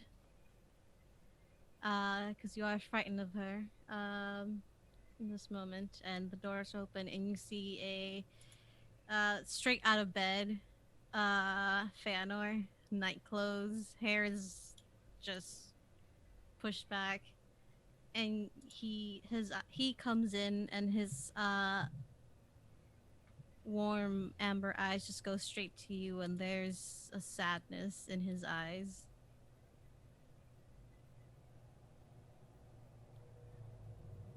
And he moves to step towards you, but the Lady of Twilight holds up her hands.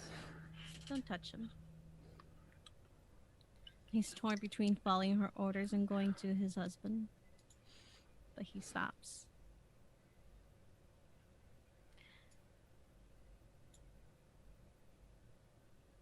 So,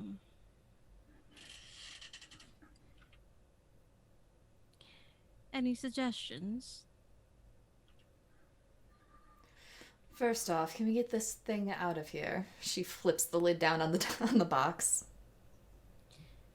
She drags like one finger over the box and it just disappears.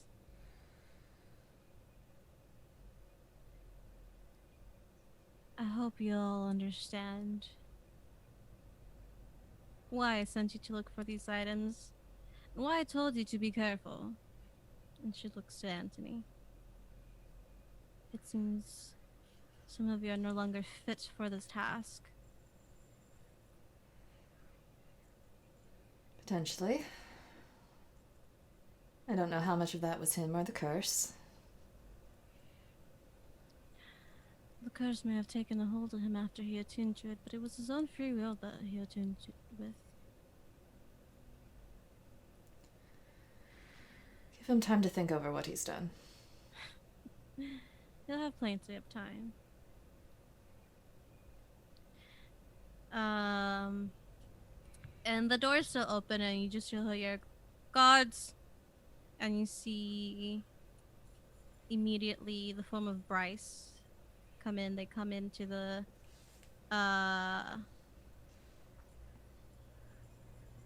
room with a few probably 4 more guards, as they all come in and look at the situation and see Anthony shackled and entangled. Take him away. There's no response other than them going to Anthony as the brambles slowly fall off. You are chained at your feet as well. And you are led by brides themselves by the arm. And you pass Feanor. He just looks heartbroken.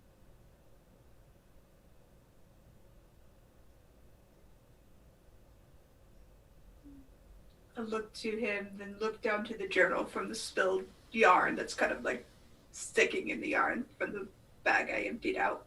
Then look back to him, back to the book as I'm dragged away.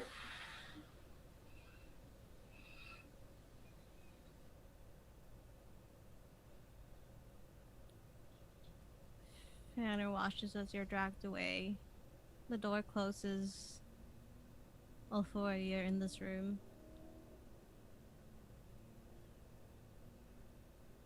Feanor looks up. May I take his things?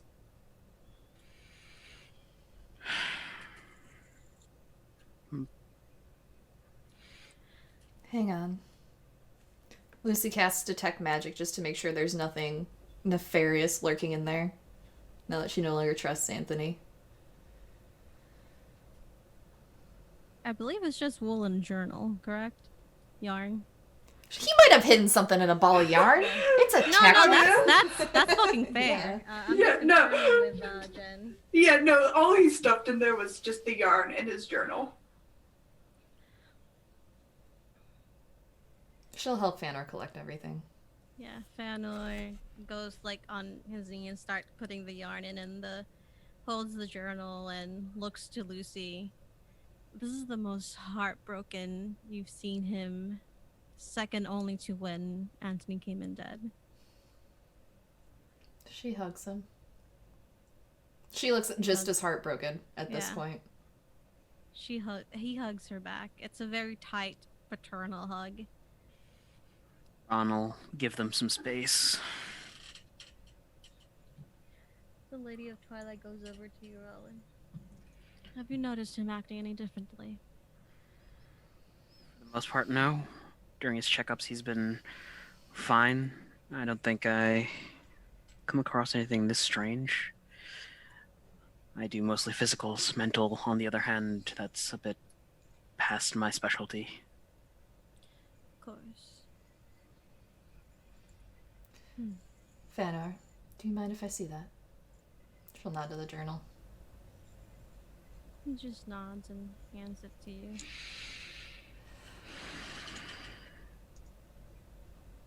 I'm gonna go through it. See if there's a change in what he was working on. I'll give it back to you when I'm done. Of course. We'll have to speak Draconic. Comprehend language, biatch. Just so you know. I'm a he wrote fucking everything- wizard. I will figure it out. He wrote everything in Draconic, so it won't be anything in there's not in common. She will open it up. She doesn't have speak comprehend language. Sigh. Jim. Let me check. Do you have a comprehend language scroll? Let me see if.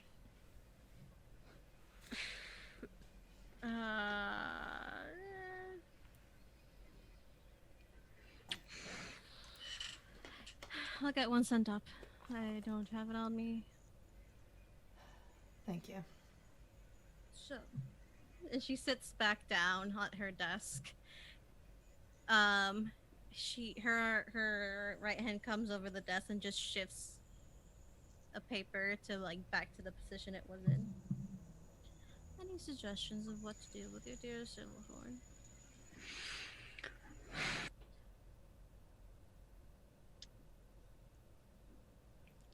I could do a bit of reading. A psychiatric evaluation.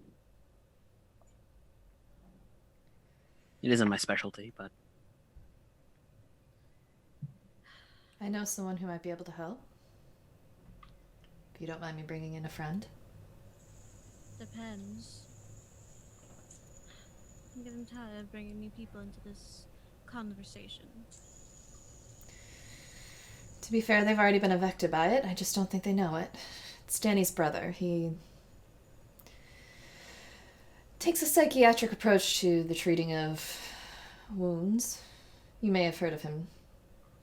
She gives the name that Sarah can't remember off the top of her head because I That's don't have the fine. sheet in front of me.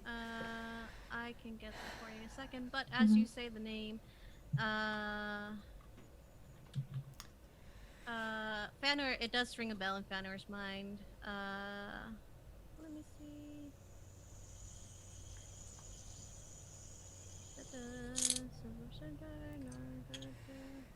Aiden may have some people as well that might be able to assist us. Give Rollins some backup and help him. Lowen Lowen. Bandarian. Aiden's people may have some people who can assist as well. I can reach out to him. They might be able to guide Rollin on how to proceed. Possibly. I'll think on this. If not, I will bring my own people into this. Let's hope it does not get to the point where I have to bring Echo and Shadow in for this. Yes. Lucy just nods. Good. I'm sure none of you want that. I don't think any of us wanted any of this. I'm sure, yet here we are.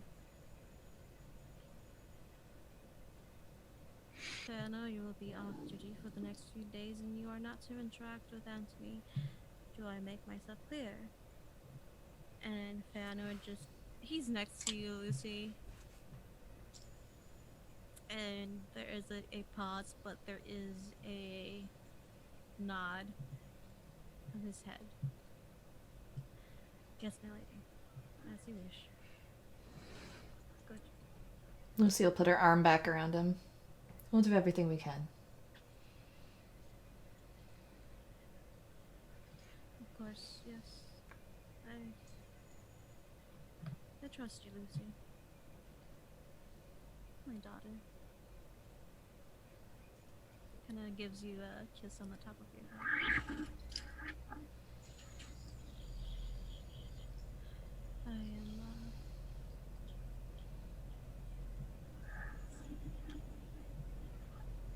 I'm going to tell your sister what happened. After that, I'm going to go get a drink, yes? I'll join you.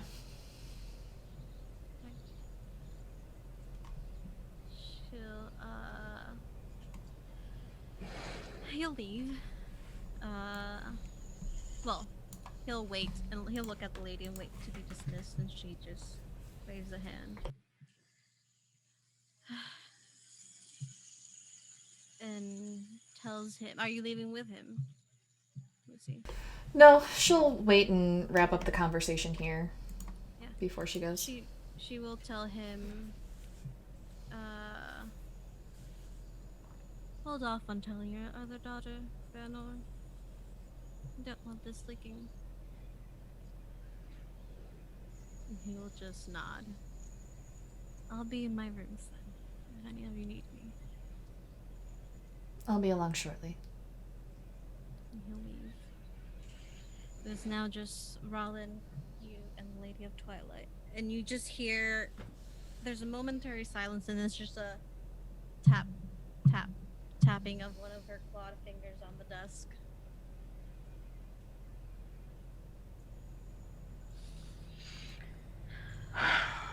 Are there any records of people having been cursed by these objects or something similar before that we can look through?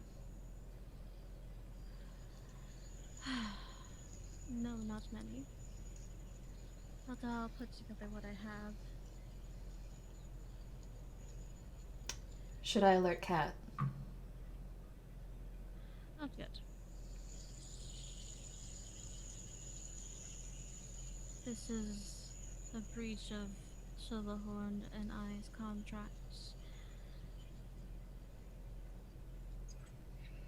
And I have to decide what I'm going to do. What are the consequences of his contract? Mind if I see it? Of course. She'll put forward. I believe we did have a contract pulled up, written up by you. Your girl knows contracts. Yeah. I think you wrote it up. Let me double check if I have it in my documents. I wasn't prepared for any of this to happen. That's fine. Uh, That's D&D for you.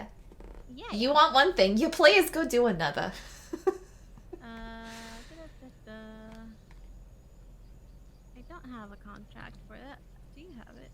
Anyway, I believe we said, I don't remember what the consequences are. I remember I have the consequences for Lucy's contract. I don't have Anthony's. No. Let's for now say that the consequences would be being jailed and in the Twilight Court, and a decision upon what to do with them would fall on the Lady of Twilight, and it would be a punishment befitting the crime that has been done. Ugh. Mm. So you Well, would see that written there. seems pretty straightforward. There are many ways people can betray you, so the punishment should fit the crime.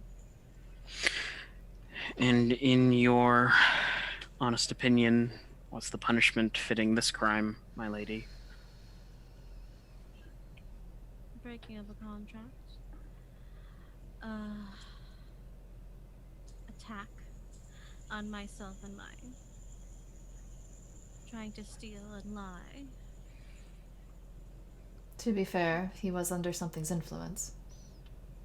Yes, yet when the curse was broken, he still fought back. At that point, you could argue self-defense. He could. Might I recommend an investigation then, my lady, to clear up any anomalies before your final verdict? You may. I'll go through this. She holds up the journal. Mhm. Good. You will not speak to him tonight. He'll be locked away. I don't think you want me speaking to him tonight. No.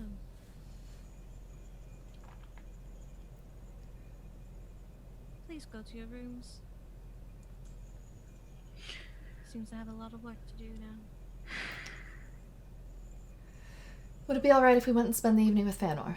I think he could use the moral support. Sure. Do you want to come, Rollin? Go pick up a few things from my place. Bit of booze. Maybe some herbal tea. Depends on how he's feeling. When someone finds a scroll of comprehend language, send it my way. Looks like I have to do some studying tonight. Yes.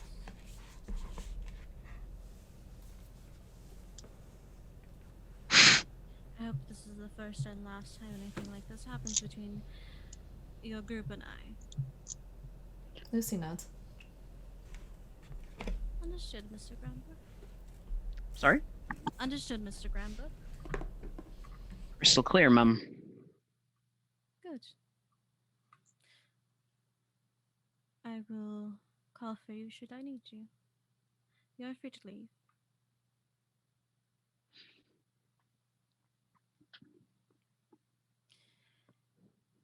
So you head back. Anthony, you all are taken through the halls of the Twilight Court. What you see is the entrance to a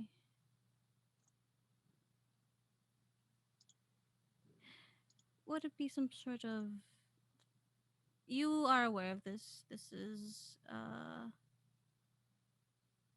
the you're taking outside the court, the main building, and to the familiar building of the dungeons. You go through the main room, and there are guards still there, and they're all looking your way, confused as Bryce drags you through the building with no word. 4 guards flanking you, and into the unassuming wooden door that leads down spiral staircases.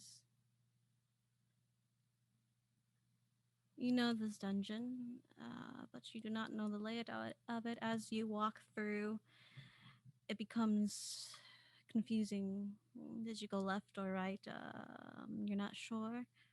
The stairs go down or up? Are you underground or are you high up? I'm not sure. But eventually, you make your way into this hallway that seems to have a dead end. There are no other jail cells, no other rooms. There's a small hallway that just fits you and Bryce at first, and the 4 other guards in pairs behind you. You see Bryce hold their hand up to the rock wall, and it opens up. Beyond, you see a dark room. No discerning features. Seems nothing in there, just darkness. And they push you in. And the small bit of light that came from it, from the opening in the rock, falls off as it shuts again. No door, just solid wall. You're still manacled in a dark room. You can see the corners of the room. It's not a magical darkness. With your dark vision, you're able to see quote unquote defining features. It's just an empty room. Nothing in it. Solid stone wall. Just a box.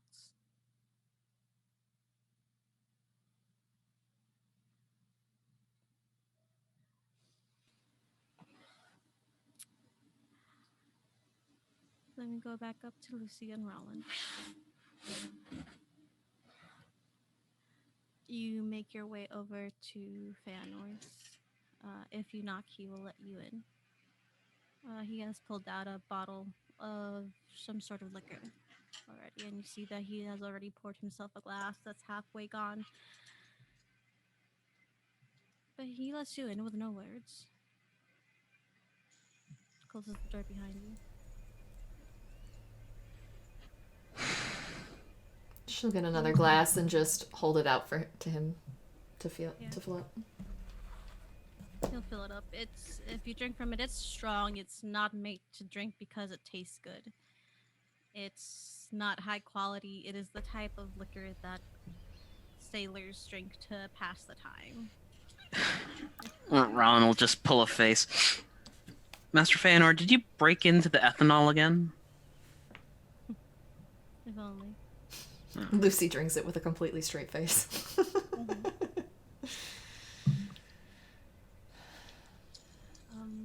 She's just holding him for now. Sure. Pending an investigation. Yes, but it's not what worries me. But anything I can do to help, please let me know. I think I'm only able to be confined to. I think I'm only allowed to be in my room and the common areas of the court. I imagine we'll be held to the same restrictions since we were with him. She'll sit down with a sigh. What happened? We went in. There was a big fuck off angel. We fought. We got the sword from her. She died. Fibble died. We left, and we started our journey towards Blackmere. I was intending to meet Echo there, hand over the sword, take care of some personal business, maybe come back after. Nothing seemed amiss. Ronald will pull out his medical journal and put it down in front of Feanor. It reads every single interaction he's had with Anthony in the physician capacity. Everything's been above board, honestly. Right.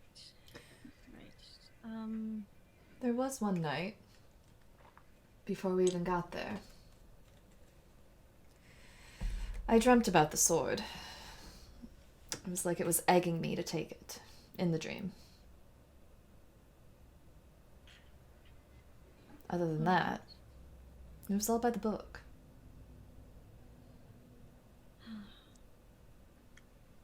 I guess you can't rule out that he had similar dreams, and knowing my husband,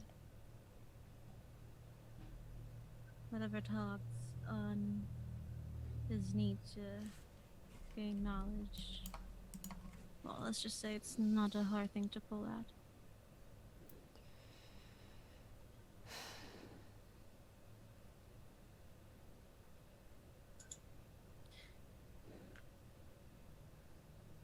He was doing better, you know. I know.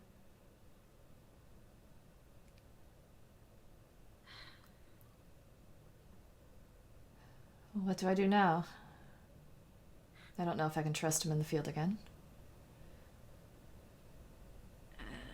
As a medical professional, I would say, well, he'd have to go a complete psychiatric evaluation. Any restoration that needs to be done, but in the end, it just comes to trusting someone who does it. I'm sorry, I only got half of that. He'll have to undergo a complete psychiatric evaluation, but none of that matters when it comes to trusting people, I suppose.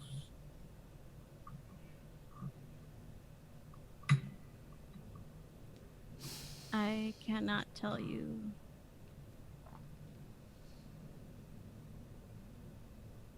I don't even know if I can trust him. He is my husband.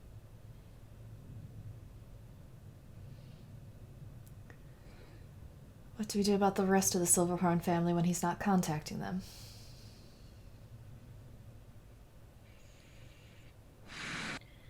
I'll take care of that some way or another. Explain the situation to Jack. At the very least, he should know what's going on, and he can probably help fabricate something. Yes, Once I have the permission to do so, I'll contact him. He won't be back at court for a while, so we have time.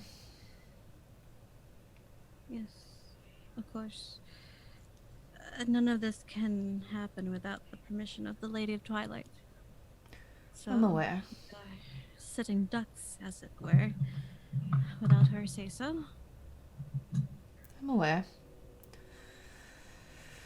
I'll let her rest. I doubt that's what she'll be doing. No, but I'm smart enough not to go asking her for things right now. I Very value true. my own head. Good.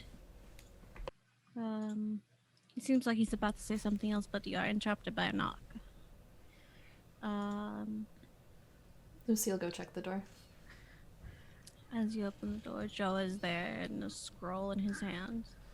Joa. There's some more serious face to him because he doesn't know what's going on, but there's a more serious face to him.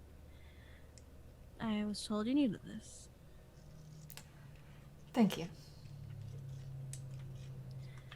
I would ask if you're right, but I think that's above my pay grade. Unfortunately, this time it is. If you ever need to play strip poker to make you feel better, let me know. Wait, you play strip poker, Joa? I'll call you tomorrow. We'll invite I play this one. strict poker and I win. Rambo. You never invited me. I didn't know you. No, I mean Joa. Joa doesn't organize the games, I do. Oh. Yeah. Huh. Her invitation list, not mine. Oh, well, I see how it is. How else was I supposed to pick out which cards were the most attractive? It's very true. But I beat her every time. I'll let you win. Oh, sure. But anyway, I have to go back to my guard duties and all that stuff. If you need me, call. Thank you. Of course. I Joa guy. Lucy sits down and... Well, before I get too drunk, I guess I'll start working on this. Oh, I hate this already. She flops down at a desk. Yeah.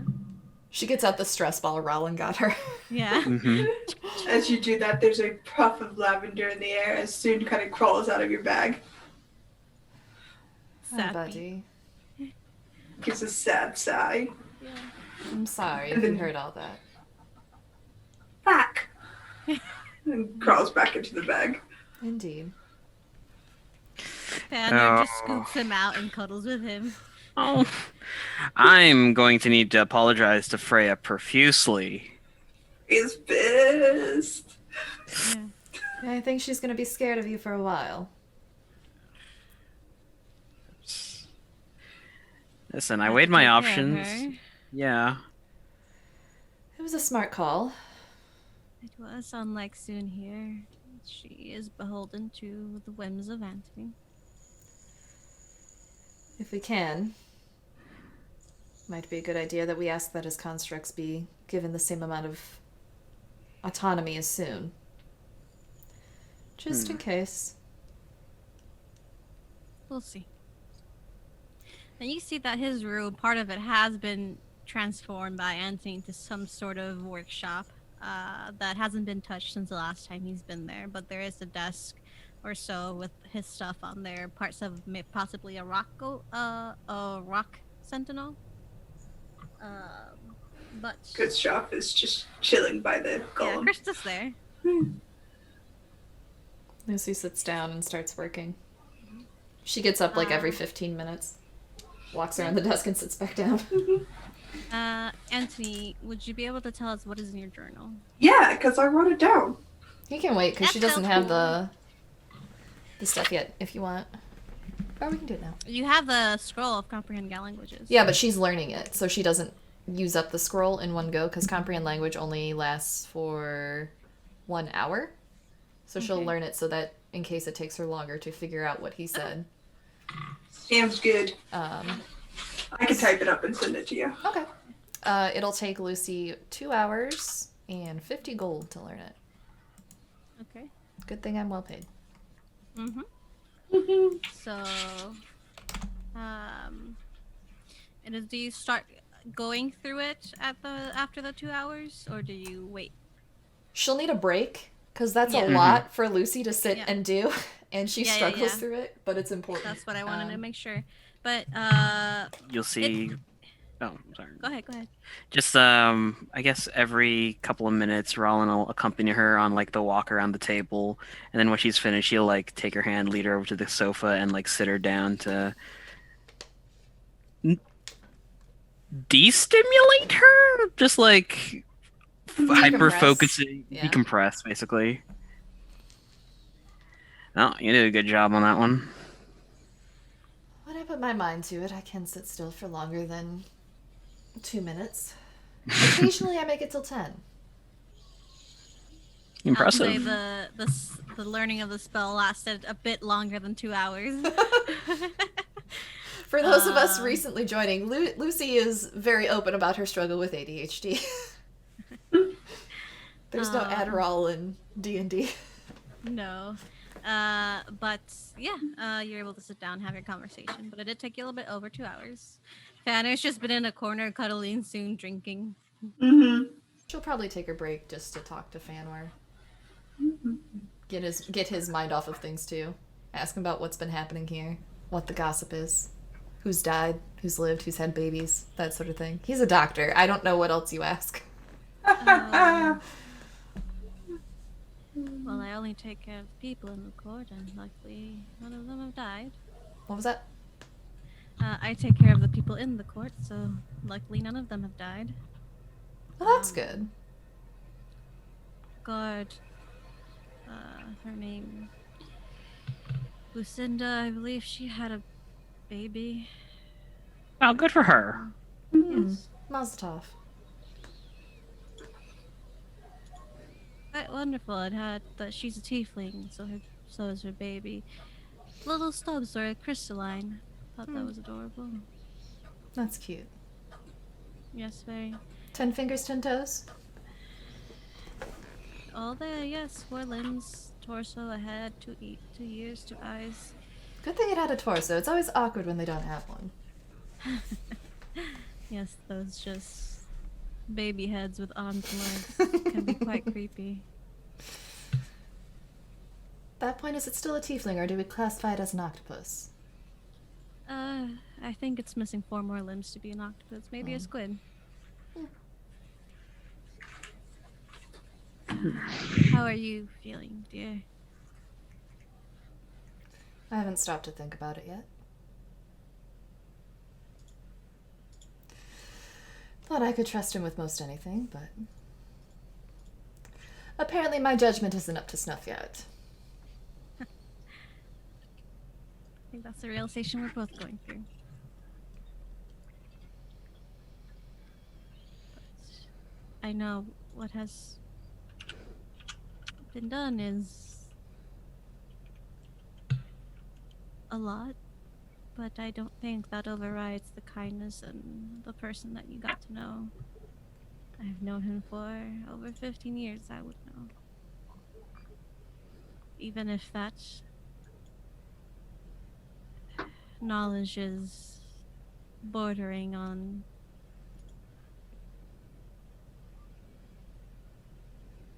if it's true or not, but I do believe it is, even despite this.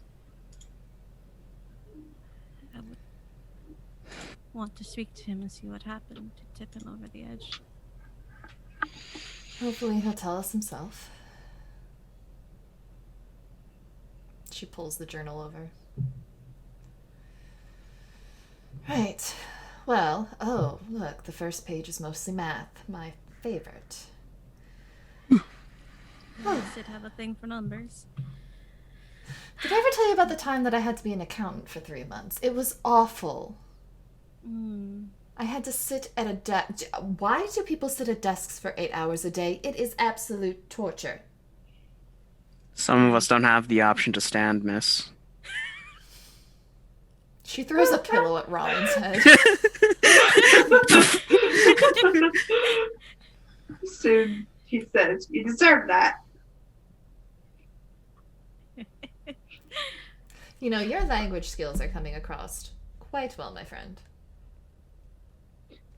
In 3 different voices, he says, "Thank you." Thank you. You're growing so much soon. Here, I got you another puzzle. I was gonna give it to you once I saw you again. And he will give Soon a solid box. It doesn't seem like if you look closely, there's seams, but he just gives it to Soon to keep his little robot mind off of what happened. He's been Soon doing takes it puzzles. and rolls away. He loves puzzles. It's every time I went to visit Anthony, I would get him a new one. Well, At first, he just used to break them, but then he figured out you need to solve them. that sounds like soon. Yes. I should After get he him one in the figured that shape out, of a he- squirrel. Oh, I think he would just break that one. Maybe, maybe not. He might actually like it.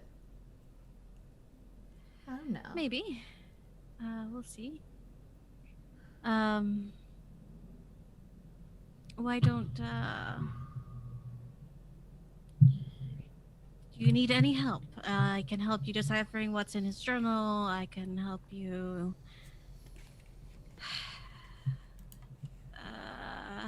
give you a little bit of energy boost. I If it's energy boost we're talking about, there's something I've always wanted to try.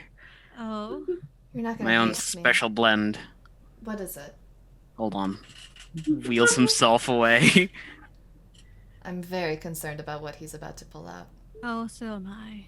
Comes back and he has a metal canister with a screw top on it, and as he turns it, there's a hiss. What is that, my boy? I call it a Scarlet Minotaur. Did you put Red Bull in this game? If Satan allows it. I mean, yeah, why not? You have. You're gonna give the ADHD wizard Red Bull. This is I function just fine. hand it over.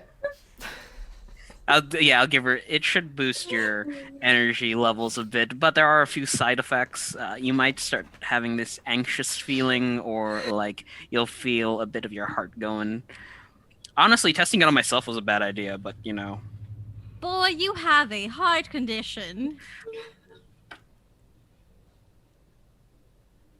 I couldn't get the board of ethics to say yes to testing on other people, so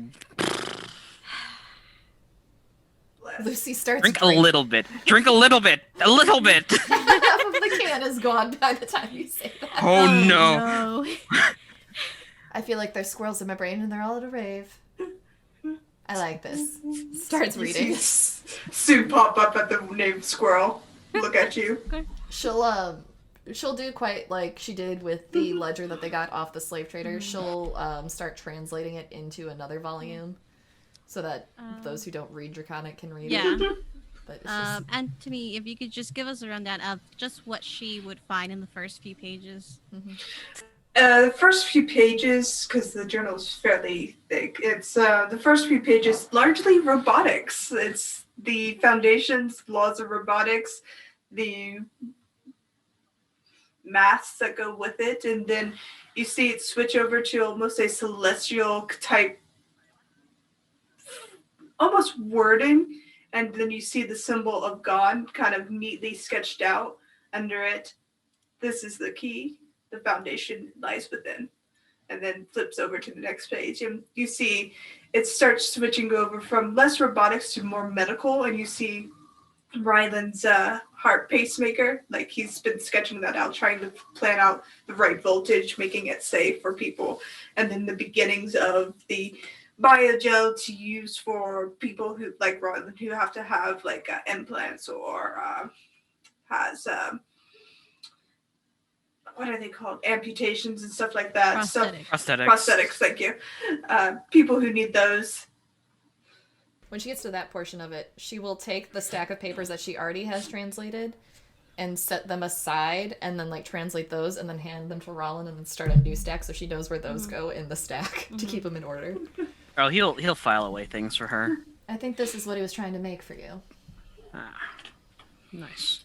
And then He'll lean over to Feanor. By the way, I won't tell the Board of Ethics if you won't.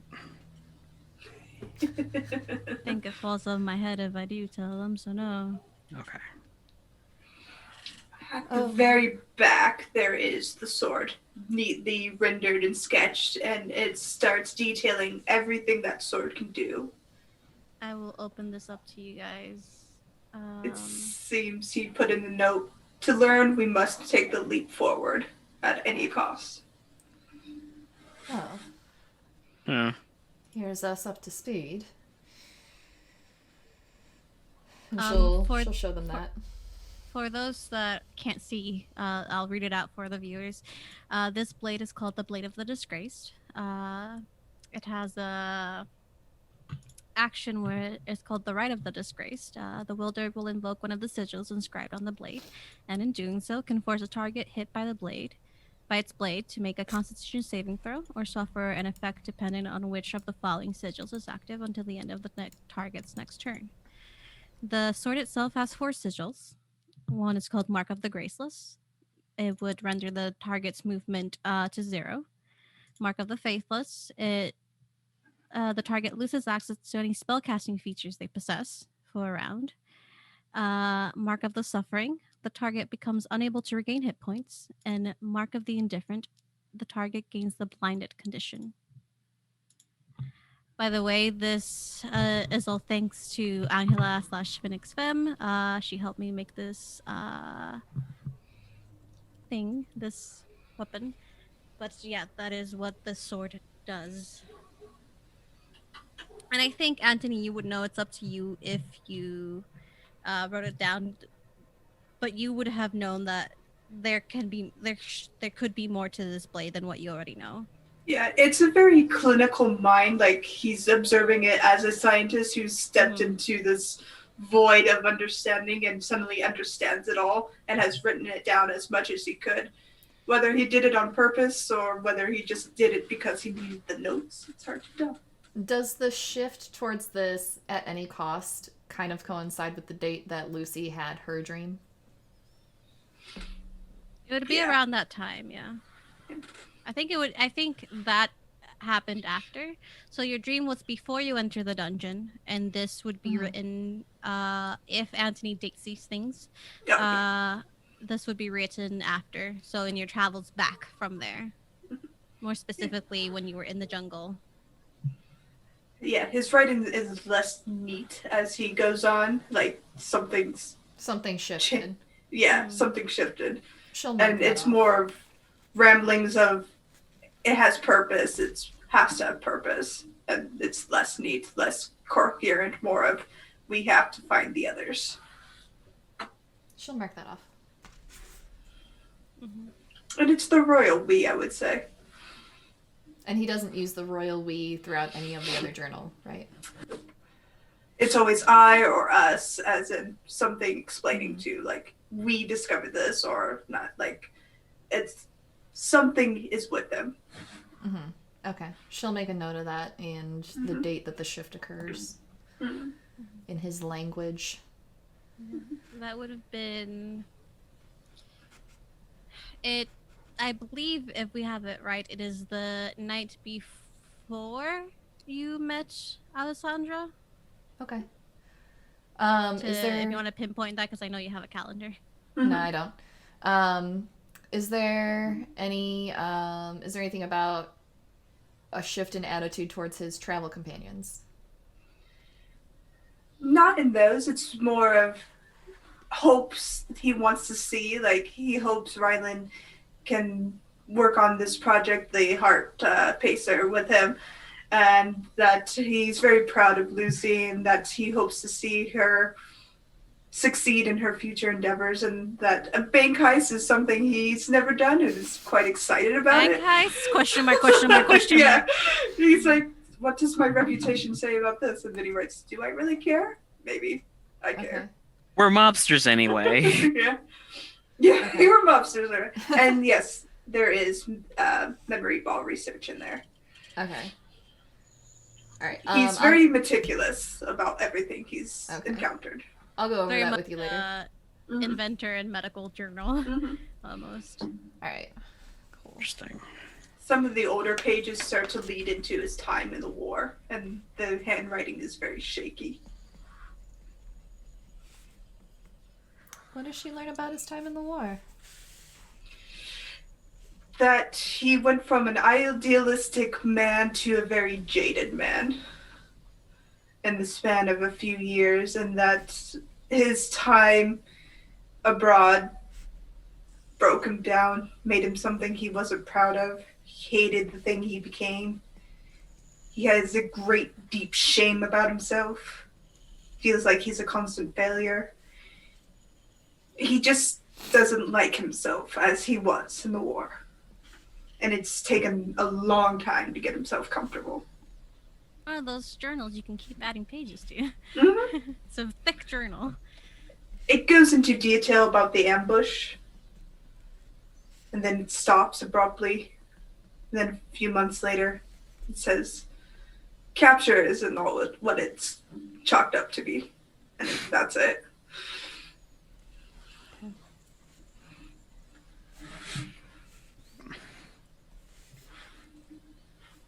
There's some recounts of his time being captured by the enemy soldiers in his time at the camp, but he doesn't elaborate in great detail. She'll slide those papers into the pile away from Fanor. It's in her brain. That's the only place it needs to be right now. Mm-hmm. Should I file we- these under H for history or T for trauma? I'll let you be the judge of that. You're going to be doing the psych eval. You have to reference it. A from away from Feanor. There's a whole section that's just don't let Fanor see. Fanner's just watching Soon try to figure out this puzzle. Oh yeah, A isn't for it's alphabetical A. It's A for away for Feanor. No, I know. He wants to help, but he shouldn't. He knows he shouldn't. So he's just probably in bed, just like laying, watching Soon try and open this puzzle. He's like, no, right, okay. Well, no, you can't throw it, Soon. It's She'll gather all the paperwork and... Well, I think that's enough for tonight. right. Would y'all like to stay here, or I can walk you back to your rooms, or we Is can my drink room- some more? Is my room even constructed yet? Yes, your room is done. They work quickly here, and it wasn't much to just install a few things. Oh, if you don't mind, I recommend that we do stay here. One, it's late. Two, I'd like to observe Miss Lucy more, considering she downed an entire 16 ounces of Scarlet Minotaur. Scarlet Minotaur. Why don't I we... could make her crash right now. Why don't we all go to my room? Because I have all this energy and I feel like I could do a lot. And there's some things in there that I think would be fun. Haste dismiss. Oh, gosh. Honestly, it's like not a as bad sugar as last crash. time. Yeah. Oh, wait till the Scarlet Minotaur crashes. I want to see my room. Let's go. Okay. Tanner scoops up Soon, grabs the bottle that's halfway out, halfway down, and he guides you to your room. It is to your accommodations. It's very simple. There's a bed, a wardrobe, desk, but there is the silk that you want to hang from the ceiling to do your gymnastics of sorts. A hoop. As soon as she walks into the room, her eyes light up. She kicks off her boots and she makes a beeline to that and starts using the aerial silks. If you want to describe how your room looks like, feel free. Or what it No, has. you covered it. There's not much in there. Lucy doesn't own a lot in the way of personal possessions.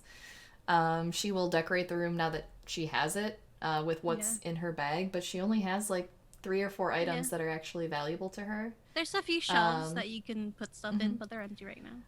But there's a nice seating area in front of a fireplace. There's a large bed. It's very much it's like a studio apartment. To one side is the bed, the fireplace, the seating area, and to the other side it's completely dedicated to a wall that's fully mirrored with a dance bar and different various aerial artistry things that she can pull out that attaches to a lattice work of a metal grid on the ceiling, so she can switch between aerial silks or a hoop. I believe she would probably also have like a flying pole, the kind of things that you would see in a Cirque du Soleil circus, is what Lucy has on that side of the room, and that's where she is now. She's just burning off energy. She's spinning like a top up in the air. Yeah.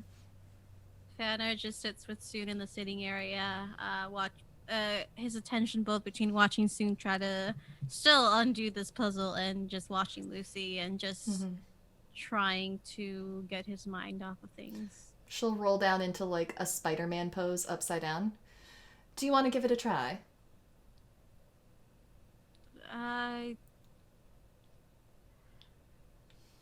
Yes. I don't know if I'm too drunk for this.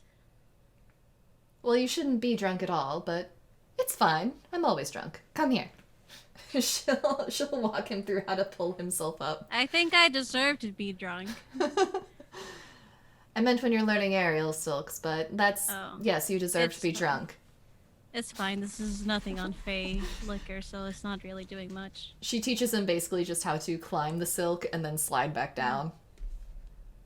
Yeah, he's. I'll Mhm. roll a performance check for him. I have his sheet up. I'm sure he has upper body strength. He does.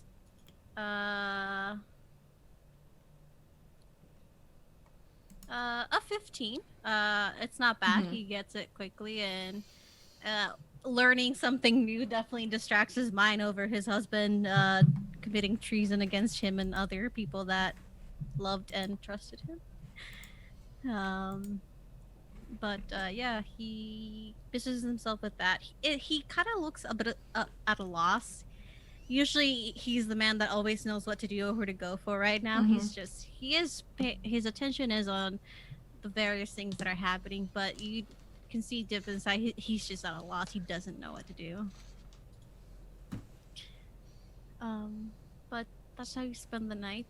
Rollin, are you just sitting there with them, watching? Pulls it happen? a lever on the side of his wheelchair, and the legs kick out forward, and he just leans back and watches. It's your own little Cirque du Soleil practice show. I thank you both for this night. Lucy dear, if you don't mind me taking up a residence in one of your couches, that'd be. As much as I want to be alone, I don't think I should be. The bed's a California king. How do you two feel about a cuddle pile? Oh, I'm very happy with that. I'll put you in between Mr. Grandbrook and I, as that is a work relationship. Well, technically it's a work relationship too, but Yeah. It's like, I don't mind cuddling my daughter. she'll go get some comfy, like, sweatpants and stuff for Yeah. Fanor and He's Rollin. already in pajamas. Hmm. He offers to get Rollin some comfortable clothes should he wish. She'll toss some sweatpants at Rollin. Here you go. Can't you just hand things to me like a normal person? No. I Oh, don't think she's capable of handing things to anyone. all right. I'm sorry. Here, give it back. I'll do it again. Here are your sweatpants, my dear friend.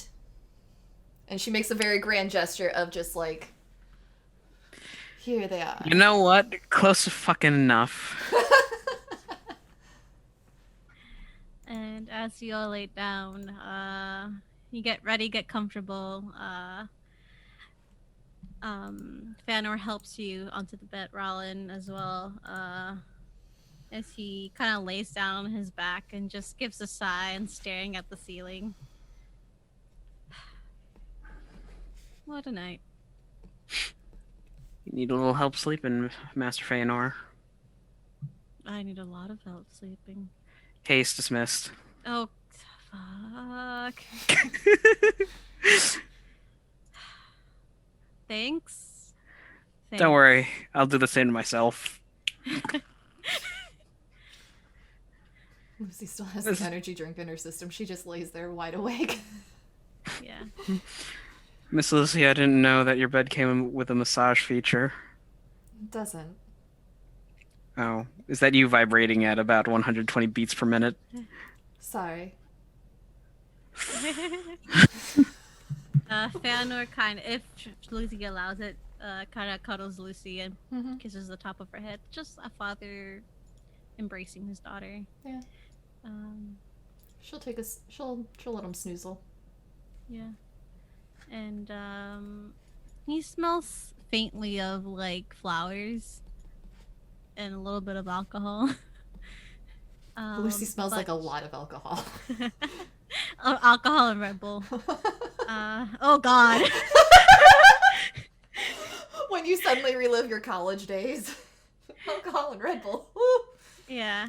I think with this cuddle pile, we'll close off today's episode with Anthony in a dark room in a dungeon and the three of you sad and disappointed in a California king bed cuddling together while Suni's still trying to figure out this puzzle in the corner.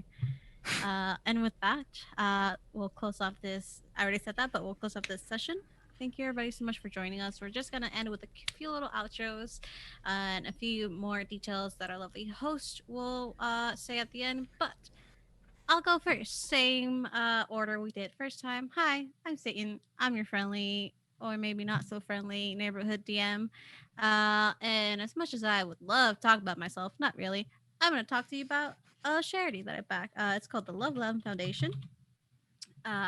They are a therapy fund that is geared towards Black women and girls. They have a partnership with many organizations like Therapy for Black Girls, National Queer and Trans Therapists of Color Network, Talkspace, and the Open Path Collective. And they put together this fund to give Black women and girls free therapy sessions. So if you go there and donate, you will be donating for someone's mental health care. And I think that's amazing, especially in the times that we're in right now. But that is me. That is the charity that I back. Next, we'll have RJ. Hey, Say everybody, I'm RJ. Oh, RJ. no. There we go. Yeah, it's Yeah, fine. it's fine. I remember. just kind of swung right into it. Yeah. I'm RJ. You can catch me at RJ22, Twitter, Twitch. The secret ingredient to Scarlet Minotaur's taurine. Today I'm championing the Black Visions Collective, which is a Black, trans, and queer-led organization that is committed to dismantling systems of oppression and violence. Almost there. Home stretch. Keep fighting. We love you all. Love you very much. And now, Jen. Hi, I'm Jen, and I am championing the Bail Project. It is a non-profit organization that combats mass incarceration by disrupting the money bail system one person at a time. They seek to restore the presumption of innocence, reunite families, and challenge a system that criminalizes race and poverty. They are on a mission to end the cash bail system and create a more just, equitable, and humane pretrial system. Thank you for that, Jen. All the links are in the chat thanks to our lovely, lovely host, the Hive Goblin, who we're about to go over. Sarah, take us away. You're muted. I forgot to hit the button before I went to the other folder, and then, yeah. I have a lot of mute buttons I have learned in doing this show over the 80-some episodes we've done. Hey guys, I'm Sarah. I am the Hype Goblin. Welcome to my channel if this is your first time here. My charity of choice is the Trevor Project, which is what all of the money now that comes in through this channel goes to. I don't take any financial income from this channel. It's a change that we made mid-pandemic because, you know what? The world can be a sucky place sometimes, and we just want to make it a little bit better if we can. The Trevor Project supports the LGBTQIA plus queer community. They provide free suicide prevention and counseling to LGBTQIA plus youth. And they do a lot of really important work. And as a creator in that space, it's important to me to support them. Again, as I said, everything here that you do to affect our channel, aside from the channel plates, because those are not financial commitments, that goes to support lovely charities like these. We could not do it without viewers like you.